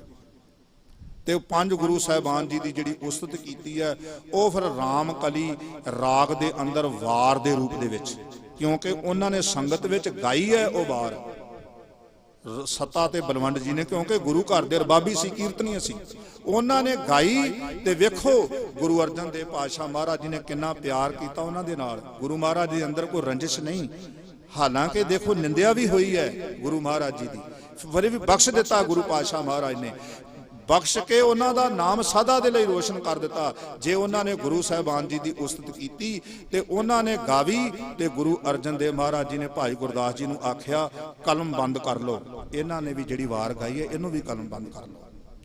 ਤੇ ਜਦੋਂ ਗੁਰੂ ਅਰਜਨ ਦੇਵ ਮਹਾਰਾਜ ਜੀ ਦੇ ਪਾਸ 11 ਭੱਟ ਆਏ ਸੀ, ਪਹਿਲਾਂ ਭੱਟਾਂ ਦੀ ਗਿਣਤੀ ਵੀ 17 ਦੱਸੀ ਜਾਂਦੀ ਸੀ, ਜਿੰਨੇ ਚਿਰ ਤੱਕ ਖੋਜ ਨਹੀਂ ਸੀ ਸਾਹਮਣੇ ਆਈ। ਹੁਣ ਤਾਂ ਭੱਟ ਸਾਹਿਬਾਨ ਜੀ ਦੇ ਸਵਈਏ ਤੁਸੀਂ ਪੜ੍ਹ ਕੇ ਦੇਖ ਲਓ, ਆਪਣੇ ਆਪ ਹੀ ਨਿਰਣਾ ਹੋ ਜਾਂਦਾ ਹੈ ਕਿ ਭੱਟ 17 ਨੇ ਕਿ ਭੱਟ 11 ਨੇ। 11 ਭੱਟ ਸਾਹਿਬਾਨ ਜੀ ਦੀ ਬਾਣੀ ਜਿਹੜੀ ਹੈ ਉਹ ਵੀ ਗੁਰੂ ਅਰਜਨ ਦੇਵ ਪਾਤਸ਼ਾਹ ਮਹਾਰਾਜ ਨੇ ਖੁਦ ਆਪਣੀ ਹਜ਼ੂਰੀ ਦੇ ਵਿੱਚ ਕਲਮਬੰਦ ਕਰਾਈ ਹੈ। ਜਦੋਂ ਉਹ ਭੱਟ ਭਟਕਦੇ ਹੋਏ ਪਤਾ ਨਹੀਂ ਕਿੰਨੇ ਕੁ ਥਾਵਾਂ ਤੇ ਗਏ ਸੀ, ਰਹਿਓ ਸੰਤ ਹੋਣ ਟੋਲ ਸਾਧਵੋ ਤੇਰੇ ਡਿਠੇ, ਸੰਨਿਆਸੀ ਤਪਸੀਏ ਮੁਖੋਂ ਪੰਡਤ ਮਿੱਠੇ, ਬਰਸ ਏਕੋਂ ਫਿਰਿਓ ਕਿਨੇ ਨੇ ਪਰਚੋ ਲਾਇਓ, ਕਹਿ ਤੋ ਕਹਿਤੀ ਸੁਣੀ ਰਹਿਤ ਕੋ ਖੁਸ਼ੀ ਨਾ ਆਇਓ। ਉਹਨਾਂ ਨੂੰ ਕਿਤੇ ਮਨ ਨੂੰ ਸ਼ਾਂਤੀ ਮਿਲੀ ਨਹੀਂ। ਤਾਂ ਧੰਨ ਗੁਰੂ ਅਰਜਨ ਦੇਵ ਪਾਤਸ਼ਾਹ ਮਹਾਰਾਜ ਦੇ ਜਦੋਂ ਦਰਸ਼ਨ ਕੀਤੇ, ਗੁਰੂ ਮਹਾਰਾਜ ਜੀ ਦੇ ਜਦੋਂ ਚਰਨ ਪਰਸੇ, ਤੇ ਉਹਨਾਂ ਨੂੰ ਇਉਂ ਲੱਗਾ ਕਿ ਇਹ ਤਾਂ ਪਰਮੇਸ਼ਰ ਰੂਪ ਨੇ। ਤੇ ਗੁਰੂ ਅਰਜਨ ਦੇਵ ਪਾਤਸ਼ਾਹ ਜੀ ਮਹਾਰਾਜ ਨੂੰ ਉਹਨਾਂ ਨੇ ਐਵੇਂ ਨਹੀਂ ਕਿਹਾ, ਧਰਨ ਗਗਨ ਨਵ ਖੰਡ ਮਹਿ, ਜੋਤ ਸਵਰੂਪੀ ਰਹਿਓ ਭਰ, ਭਾਨ ਮਥੁਰਾ ਕਛ ਭੇਦ ਨਹੀਂ, ਗੁਰ ਅਰਜੁਨ ਪ੍ਰਤੱਖ ਹਰ। ਧੰਨ ਗੁਰੂ ਅਰਜਨ ਦੇਵ ਪਾਤਸ਼ਾਹ ਜੀ ਮਹਾਰਾਜ ਦੇ ਪ੍ਰਤੱਖ ਹਰੀ ਪਰਮਾਤਮਾ ਦੇ ਰੂਪ ਦੇ ਵਿੱਚ ਦਰਸ਼ਨ ਕੀਤੇ ਉਹਨਾਂ ਭੱਟ ਸਾਹਿਬਾਨ ਜੀ ਨੇ। ਤਾਂ ਇਹ ਸਾਰਾ ਅੰਮ੍ਰਿਤਮਈ ਬਾਣੀ ਦਾ ਖਜ਼ਾਨਾ ਧੰਨ ਗੁਰੂ ਅਰਜਨ ਦੇਵ ਮਹਾਰਾਜ ਜੀ ਦੇ ਪਾਸ ਇਕੱਤਰ ਹੋ ਗਿਆ। ਫਿਰ ਕੀ ਹੋਇਆ ਕਿ ਗੁਰੂ ਅਰਜਨ ਦੇਵ ਮਹਾਰਾਜ ਜੀ ਦੇ ਸਮੇਂ, ਕਿਉਂਕਿ ਸੱਚਖੰਡ ਸ੍ਰੀ ਹਰਿਮੰਦਰ ਸਾਹਿਬ ਦੇ ਅੰਦਰ ਕੀਰਤਨ ਤਾਂ ਹੁੰਦਾ ਹੀ ਸੀ, ਉਸ ਵੇਲੇ ਤੱਕ ਕਿਉਂਕਿ ਗੁਰਬਾਣੀ ਵੱਖਰੀਆਂ ਵੱਖਰੀਆਂ ਸੈਂਚੀਆਂ ਦੇ ਰੂਪ ਦੇ ਵਿੱਚ ਸੀ, ਸਿੱਖ ਜ਼ੁਬਾਨੀ ਕੰਠ ਕਰਦੇ ਸੀ, ਉਹ ਇੱਕ ਗ੍ਰੰਥ ਨਹੀਂ ਸੀ ਬਣਿਆ। ਤਾਂ ਉਦੋਂ ਕੀ ਹੋਇਆ, ਕਿਉਂਕਿ ਜਿਹੜਾ ਪ੍ਰਿਥੀ ਚੰਦ ਦਾ ਪੁੱਤਰ ਮਿਹਰਬਾਨ ਹੈ, ਉਹ ਕੱਚੀਆਂ ਰਚਨਾਵਾਂ ਲਿਖ ਲਿਖ ਕੇ ਭੁਲੇਖਾ ਕੀ ਪਾ ਰਿਹਾ ਸੀ, ਗੁਰੂ ਨਾਨਕ ਮਹਾਰਾਜ ਜੀ ਦੇ ਨਾਮ ਦੇ ਵਿੱਚ ਮੋਹਰ ਲਾਈ ਜਾਂਦਾ ਸੀ ਆਪਣੀ ਕੱਚੀਆਂ ਪਿੱਲੀਆਂ ਰਚਨਾਵਾਂ ਦੇ ਵਿੱਚ। ਉਹ ਕੱਚੀਆਂ ਪਿੱਲੀਆਂ ਰਚਨਾਵਾਂ ਦੇ ਵਿੱਚ ਜਿਹੜੀ ਮੋਹਰ ਲਾ ਰਿਹਾ ਸੀ ਗੁਰੂ ਨਾਨਕ ਮਹਾਰਾਜ ਦੇ ਨਾਮ ਦੀ, ਉਹ ਤਾਂ ਬਹੁਤ ਵੱਡਾ ਖਤਰਾ ਸੀ, ਬਹੁਤ ਵੱਡਾ ਖਤਰਾ ਪੈਦਾ ਕਰ ਰਿਹਾ ਸੀ। ਗੁਰੂ ਅਰਜਨ ਦੇਵ ਸਾਹਿਬ ਸੱਚੇ ਪਾਤਸ਼ਾਹ ਜੀ ਮਹਾਰਾਜ ਨੇ ਦੇਖਿਆ ਕਿ ਜਿਹੜੇ ਗੁਰੂ ਘਰ ਦੇ ਕੀਰਤਨੀਏ ਨੇ ਇਹ ਮਿਹਰਬਾਨ ਦੀ ਰਚੀ ਹੋਈ ਉਹ ਕੱਚੀ ਪਿੱਲੀ ਰਚਨਾ ਦਾ ਗਾਇਨ ਕਰ ਰਹੇ ਨੇ। ਤੇ ਗੁਰੂ ਅਰਜਨ ਦੇਵ ਸਾਹਿਬ ਸੱਚੇ ਪਾਤਸ਼ਾਹ ਜੀ ਮਹਾਰਾਜ ਨੇ ਉਸ ਵੇਲੇ ਫਿਰ ਭਾਈ ਸਾਹਿਬ ਭਾਈ ਗੁਰਦਾਸ ਜੀ ਨੂੰ ਤੇ ਹੋਰਨਾਂ ਸਿੱਖਾਂ ਨੂੰ ਆਪਣੇ ਨਾਲ ਲੈ ਕੇ ਸ੍ਰੀ ਰਾਮਸਰ ਸਾਹਿਬ ਦੇ ਪਾਵਨ ਪਵਿੱਤਰ ਅਸਥਾਨ ਤੇ ਆ ਕੇ ਧੰਨ ਗੁਰੂ ਅਰਜਨ ਦੇਵ ਪਾਤਸ਼ਾਹ ਮਹਾਰਾਜ ਨੇ ਸ੍ਰੀ ਰਾਮਸਰ ਸਾਹਿਬ ਦੀ ਪਾਵਨ ਪਵਿੱਤਰ ਅਸਥਾਨ ਤੇ ਜੋ ਅੰਮ੍ਰਿਤਮਈ ਬਾਣੀ ਦੀ ਸੰਪਾਦਨਾ ਦਾ ਗੁਰੂ ਪਾਤਸ਼ਾਹ ਮਹਾਰਾਜ ਨੇ ਕਾਰਜ ਆਰੰਭਿਆ। ਵੈਸੇ ਤਾਂ ਇਹ 1 ਸਾਲ ਦਾ ਸਮਾਂ ਲੱਗਾ ਗੁਰੂ ਅਰਜਨ ਦੇਵ ਸਾਹਿਬ ਸੱਚੇ ਪਾਤਸ਼ਾਹ ਜੀ ਮਹਾਰਾਜ ਨੂੰ ਸੰਪਾਦਨਾ ਕਰਨ ਤੋਂ ਲੈ ਕੇ ਤੇ ਗੁਰੂ ਗ੍ਰੰਥ ਸਾਹਿਬ ਮਹਾਰਾਜ ਜੀ ਦੇ ਆਦਿ ਸਰੂਪ ਦੇ ਪ੍ਰਕਾਸ਼ ਹੋਣ ਤੱਕ ਦਾ 1 ਸਾਲ ਦਾ ਸਮਾਂ ਲੱਗ ਗਿਆ। ਭਾਈ ਸਾਹਿਬ ਭਾਈ ਗੁਰਦਾਸ ਜੀ ਦੇ ਪਾਸੋਂ ਲਿਖਵਾਉਂਦਿਆਂ, ਪਰਖ ਪੜਚੋਲ ਕਰਦਿਆਂ, ਸੰਪਾਦਨਾ ਕਰਦਿਆਂ, ਕਿਉਂਕਿ ਇਹ ਕਾਰਜ ਬਹੁਤ ਵੱਡੀ ਜ਼ਿੰਮੇਵਾਰੀ ਵਾਲਾ ਸੀ ਤੇ ਇਸ ਕਾਰਜ ਦੇ ਉੱਤੇ ਬੜੀ ਮਿਹਨਤ ਵੀ ਲੱਗਣੀ ਸੀ ਤੇ ਬੜਾ ਸਮਾਂ ਵੀ ਲੱਗਣਾ ਸੀ। ਜਦੋਂ ਇਹ ਪਾਵਨ ਪਵਿੱਤਰ ਅੰਮ੍ਰਿਤਮਈ ਬਾਣੀ ਦੀ ਸੰਪਾਦਨਾ ਦਾ ਤੇ ਲਿਖਣ ਦਾ ਕਾਰਜ ਚੱਲ ਰਿਹਾ ਸੀ, ਤਾਂ ਉਸ ਵੇਲੇ ਅਖੌਤੀ 4 ਭਗਤ, ਜਿਹੜੇ ਅਖੌਤੀ ਮੈਂ ਇਸ ਕਰਕੇ ਕਹਿੰਦਾ ਕਿਉਂਕਿ ਅਸਲ ਵਿੱਚ ਉਹ ਭਗਤ ਨਹੀਂ ਸਨ, ਉਹ ਆਪਣੀਆਂ ਕੱਚੀਆਂ ਪਿੱਲੀਆਂ ਰਚਨਾਵਾਂ ਦਾ ਹੀ ਉਹ ਪ੍ਰਚਾਰ ਕਰਦੇ ਸਨ, ਆਪਣੀਆਂ ਕੱਚੀਆਂ ਪਿੱਲੀਆਂ ਰਚਨਾਵਾਂ ਦਾ ਲੋਕਾਂ ਦੇ ਮਨਾਂ ਦੇ ਉੱਤੇ ਪ੍ਰਭਾਵ ਪਾਉਂਦੇ ਸਨ। ਤੇ ਜਦੋਂ ਸਤਿਗੁਰੂ ਗੁਰੂ ਅਰਜਨ ਦੇਵ ਸਾਹਿਬ ਸੱਚੇ ਪਾਤਸ਼ਾਹ ਜੀ ਮਹਾਰਾਜ ਦੇ ਪਾਸ ਆਏ, ਇਹ ਸਨ ਛੱਜੂ, ਪੀਲੂ, ਕਾਨਾ ਤੇ ਸ਼ਾਹ ਹੁਸੈਨ। ਇਹਨਾਂ ਚੌਹਾਂ ਨੇ ਧੰਨ ਗੁਰੂ ਅਰਜਨ ਦੇਵ ਪਾਤਸ਼ਾਹ ਜੀ ਮਹਾਰਾਜ ਨੂੰ ਆਖਿਆ कि सतगुरु जी सानू पता लगा कि तुसी सदियां पहला होए भगतां दी बाणी उन्हां दियां रचनावां नूं तुसी अपने इस ग्रंथ दे विच शामिल कर लिया है ते साडियां जिहड़ियां रचनावां ने जिहड़ी असीं बाणी रची हुई है ਉਹਨੂੰ भी शामिल कर लो। तां धन गुरु अर्जन देव पातशाह जी महाराज ने वचन आखिया कि जे तुहाडियां रचनावां इस पावन पवित्र ग्रंथ दे विच मिलाउण दे योग होणगीਆਂ ਤਾਂ ਤੁਹਾਡੀਆਂ ਰਚਨਾ ਨੂੰ ਜ਼ਰੂਰ ਥਾਂ ਦਿੱਤੀ ਜਾਏਗੀ, ਮਿਲਾਇਆ ਜਾਏਗਾ। ਗੁਰੂ ਅਰਜਨ ਦੇਵ ਪਾਤਸ਼ਾਹ ਮਹਾਰਾਜ ਕਹਿਣ ਲੱਗੇ ਆਪਣੀਆਂ ਰਚਨਾਵਾਂ ਦਾ ਜਰਾ ਨਮੂਨਾ ਦਿਖਾਓ, ਤੁਸੀਂ ਕਿਸ ਤਰ੍ਹਾਂ ਦੀਆਂ ਰਚਨਾਵਾਂ ਰਚੀਆਂ ਨੇ। ਤਾਂ ਜਦੋਂ ਇਹ ਚਾਰੇ ਜਿਹੜੇ ਅਖੌਤੀ ਭਗਤ ਸੀ, ਜਦੋਂ ਇਹਨਾਂ ਨੇ ਗੁਰੂ ਅਰਜਨ ਦੇਵ ਪਾਤਸ਼ਾਹ ਮਹਾਰਾਜ ਦੇ ਸਨਮੁਖ ਆਪਣੀਆਂ ਰਚਨਾਵਾਂ ਸੁਣਾਉਣੀਆਂ ਸ਼ੁਰੂ ਕੀਤੀਆਂ ਤੇ ਕਿਸੇ ਦੀ ਰਚਨਾ ਦੇ ਵਿੱਚੋਂ ਹੰਕਾਰ ਦੀ ਬਦਬੂ ਆ ਰਹੀ ਸੀ। ओही रे मैं ओही रे जाको वेद पुराण जस गावत खोज देखो सब कोई रे। अपने आप नूं रब समझ के कही कि मैं ओही हाँ, रब दा ही रूप हाँ, मैं रब दा ही भेजिया होया। जिवें कई ऐसे पैगंबर कई ऐसे पीर जिहड़े अपने आप नूं कहिंदे रहे ने कि असीं रब दा रूप इस जगत दे विच आए हाँ, पर गुरु नानक जोत ने कदे भी अपने आप नूं परमात्मा दे तुल आखण दी कोशिश नहीं कीती ते ना कदे किहा। तां सतगुरु गुरु अर्जन देव पातशाह महाराज कहन लगे दसो। तां उन्हां दियां रचनावां दे विचों हंकार दी बदबू आ रही सी ते कोई इस्त्री जाति दी निंदिया कर रहा सी, कह रहा सी कागद संधि पूतरी तऊ ना तरिया निहार। कहंदे जे कागजां दी भी इस्त्री बनी हुई होवे तां कहंदे फिर भी कहंदे ओहदे अल नहीं वेखना चाहिए। इसे तरह होर कई तरह दीयां रचनावां ये जिहड़े अखौती जिहड़े अपने आप नूं भगत अखवाउण वाले सन, इन्हां ने वखरियां वखरियां रचनावां जिहड़ियां सन गुरु पातशाह महाराज दे सन्मुख जदों अर्पण कीतियां ते गुरु पातशाह महाराज कहण लगे तुहाडीआं ये रचनावां जिहड़ियां ने ये धुर दरगाई रब्बी बाणी दे तुल नहीं हन, इस करके तुहाडीआं रचनावां नूं इस पावन पवित्र ग्रंथ दे अंदर दर्ज नहीं कीता जा सकदा। आखिरकार गुरु पातशाह महाराज ने वो पावन पवित्र अमृतमई बाणी जिस दे बारे असीं कह सकते हैं कि गुरु तेग बहादुर महाराज जी की बाणी तो बिना जिहड़ी बाकी बाणी सी जिहड़ी वो सारी बाणी धन गुरु अर्जन देव पातशाह महाराज ने एकत्र करके बहुत वड्डा एक ग्रंथ भाई साहब भाई गुरदास जी के पासों तैयार करवा के भाई बन्नो जी जिहड़े सन मांगट निवासी उन्हां दी सेवा लाई कि तुसीं जाके लाहौर तो इस पावन पवित्र ग्रंथ की जिल्द बनाउण दी जिहड़ी है वो सेवा करके लियाओ। भाई बन्नो जी जिहड़े सन वो फिर पावन पवित्र अमृतमई बाणी दे ग्रंथ की जिल्द बनवा के उथों लाहौर तो लैके आए ते सतगुरु गुरु अर्जन देव साहब सच्चे पातशाह जी महाराज ने भादरों सुदी पहली सन 1604 ईस्वी नूं अमृत वेले फिर इस पावन पवित्र अमृतमई बाणी दे ग्रंथ का ब्रह्म ज्ञानी बाबा बुढ़ा साहब जी के पासों प्रकाश कराया ते संगत जिहड़ी सी बड़ी भारी गिणती दे विच हुम हुमा के पहुंची हुई सी। बड़े अदब सत्कार दे नाल अमृत वेले श्री रामसर साहब के पावन पवित्र स्थान तो आदि श्री गुरु ग्रंथ साहब जी के पावन पवित्र स्वरूप की सवारी जिहड़ी सी बाबा बुढ़ा साहब जी के सीस के उपर टकाई गई अते गुरु अर्जन देव पातशाह जी महाराज चौर चढ़ाउण की सेवा करते हुए संगतां दे बहुत वड्डे इकट्ठ दे नाल सतनाम वाहिगुरू दा जाप करदियां होइयां गुरबाणी दे शब्द गायन करदियां होइयां सचखंड श्री हरमंदर साहिब जी विखे पहुंचे। अगे सारियां तैयारियां मुकम्मल कीतियां होइयां सी। अमृत वेले फिर गुरु पातशाह महाराज ने बाबा बुढ़ा साहब जी के कोलों अमृतमई बाणी दे उस पावन पवित्र ग्रंथ का प्रकाश कराया ते पहला हुक्मनामा जिहड़ा सी वो गुरु अर्जन देव पातशाह जी महाराज दे उस अनंद सिख ब्रह्म ज्ञानी बाबा बुढ़ा साहब जी ने सूही राग दे विचों पहला हुक्मनामा यह आया सूही महला पंजवां संतां के कारज आव खलोया हर कम करावण आया राम धरत सुहावी ताल सुहावा विच अमृत जल छाया राम। वो ऐसा पावन पवित्र अमृतमई बाणी का ग्रंथ प्रकाश किया। सुखासन की सेवा भी बाबा बुढ़ा साहब जी ने अपने जिम्मे लई गुरु पातशाह महाराज ने सेवा उन्होंने दी। फिर लगातार प्रकाश पावन पवित्र अमृतमई बाणी दे ग्रंथ का ही हुंदा रहा। गुरु अर्जन देव पातशाह महाराज उस स्थान ते नहीं बराजे जिथे पहला बराजदे सन ਵੱਖਰੇ ਤੌਰ ਦੇ ਉੱਤੇ ਜਿਵੇਂ ਸੰਗਤ ਬਰਾਜਦੀ ਸੀ, ਸੰਗਤ ਬੈਠਦੀ ਸੀ, ਸੰਗਤ ਦੇ ਵਿੱਚ ਹੀ ਗੁਰੂ ਪਾਤਸ਼ਾਹ ਮਹਾਰਾਜ ਬੈਠਦੇ ਸਨ, ਸੰਗਤਾਂ ਨੂੰ ਦਰਸ਼ਨ ਦੀਦਾਰੇ ਬਖਸ਼ਿਸ਼ ਕਰਦੇ ਸਨ। ਇਸ ਪਾਵਨ ਪਵਿੱਤਰ ਅੰਮ੍ਰਿਤਮਈ ਬਾਣੀ ਦੀ ਮਹਿਮਾ ਗੁਰੂ ਪਾਤਸ਼ਾਹ ਮਹਾਰਾਜ ਨੇ ਸੰਗਤਾਂ ਨੂੰ ਦੱਸੀ, ਆਪ ਸਤਿਕਾਰ ਕਰਕੇ ਦਿਖਾਇਆ। ਤੇ ਫਿਰ 10ਵੇਂ ਪਾਤਸ਼ਾਹ ਧੰਨ ਗੁਰੂ ਗੋਬਿੰਦ ਸਿੰਘ ਮਹਾਰਾਜ ਜੀ ਨੇ ਤਾਂ ਫੈਸਲਾ ਹੀ ਕਰ ਦਿੱਤਾ, ਗੁਰੂ ਤੇਗ ਬਹਾਦਰ ਮਹਾਰਾਜ ਜੀ ਦੀ ਪਾਵਨ ਪਵਿੱਤਰ ਅੰਮ੍ਰਿਤਮਈ ਬਾਣੀ ਸ਼ਾਮਲ ਕਰਨ ਤੋਂ ਬਾਅਦ ਸੱਚਖੰਡ ਸ੍ਰੀ ਹਜੂਰ ਸਾਹਿਬ ਜੀ ਦੇ ਪਾਵਨ ਪਵਿੱਤਰ ਸਥਾਨ ਤੇ ਆਪਣੇ ਜੋਤੀ ਜੋਤ ਸਮਾਉਣ ਤੋਂ 2 ਦਿਨ ਪਹਿਲਾਂ ਗੁਰੂ ਗੋਬਿੰਦ ਸਿੰਘ ਪਾਤਸ਼ਾਹ ਮਹਾਰਾਜ ਨੇ ਪਾਵਨ ਪਵਿੱਤਰ ਗ੍ਰੰਥ ਨੂੰ ਗੁਰਤਾ ਗੱਦੀ ਬਖਸ਼ਿਸ਼ ਕਰਕੇ ਹੁਕਮ ਕਰ ਦਿੱਤਾ, ਬਚਨ ਕਰ ਦਿੱਤਾ। ਭਾਈ ਪ੍ਰਹਿਲਾਦ ਸਿੰਘ ਜਿਹੜੇ ਸਨ ਉਹ ਗੁਰੂ ਗੋਬਿੰਦ ਸਿੰਘ ਮਹਾਰਾਜ ਜੀ ਦੇ ਹਜੂਰੀਏ ਸਿੱਖ ਸਨ। ਰਹਿਤਨਾਮੇ ਜਿਹੜੇ ਨੇ, ਜਿਨ੍ਹਾਂ ਰਹਿਤਨਾਮੇ ਲਿਖੇ ਨੇ ਜਿਹੜਾ ਗੁਰੂ ਕੇ ਸਿੱਖਾਂ ਨੇ, ਉਹ ਗੁਰੂ ਮਹਾਰਾਜ ਜੀ ਦੇ ਬਚਨਾਂ ਨੂੰ ਕਲਮਬੰਦ ਕਰਦੇ ਸੀ।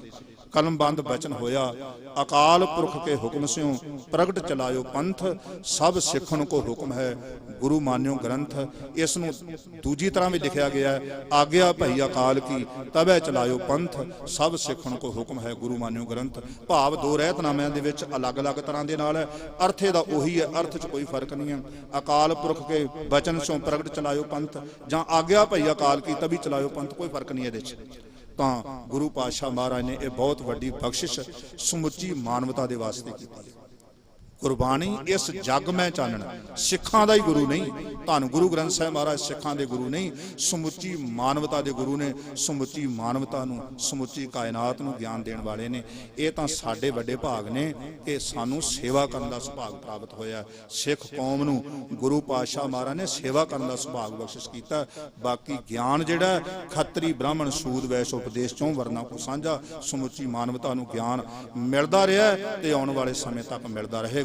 सो इतनियां विचारां ही प्रवान करनियां, होइयां भुलां दी खिमा करनी जी। आप समूह संगतां दा बहुत बहुत धन्नवाद। पहली बारी आप संगतां दे सन्मुख विचारां करन दा इह सुभागा समा प्राप्त होया। आउण वाले दिनां दी दीवान भी आप जी ने सरवण करने ने। आप समूह संगतां नूं आ रहे धन धन साहिब श्री गुरु ग्रंथ साहिब सच्चे पातशाह जी महाराज दे पहले प्रकाश दिहाड़े दियां ते अज दे इस दीवान दी आरंभता दियां, अज दे इस गुरमत समागम दियां बहुत बहुत वधाइयां। होइयां भुलां दी खिमा करनी जी। फतेह बुला के सतगुरु जी दे चरनां विच हाजरियां लवाइए जी। वाहिगुरू जी का खालसा, वाहिगुरू जी की फतेह।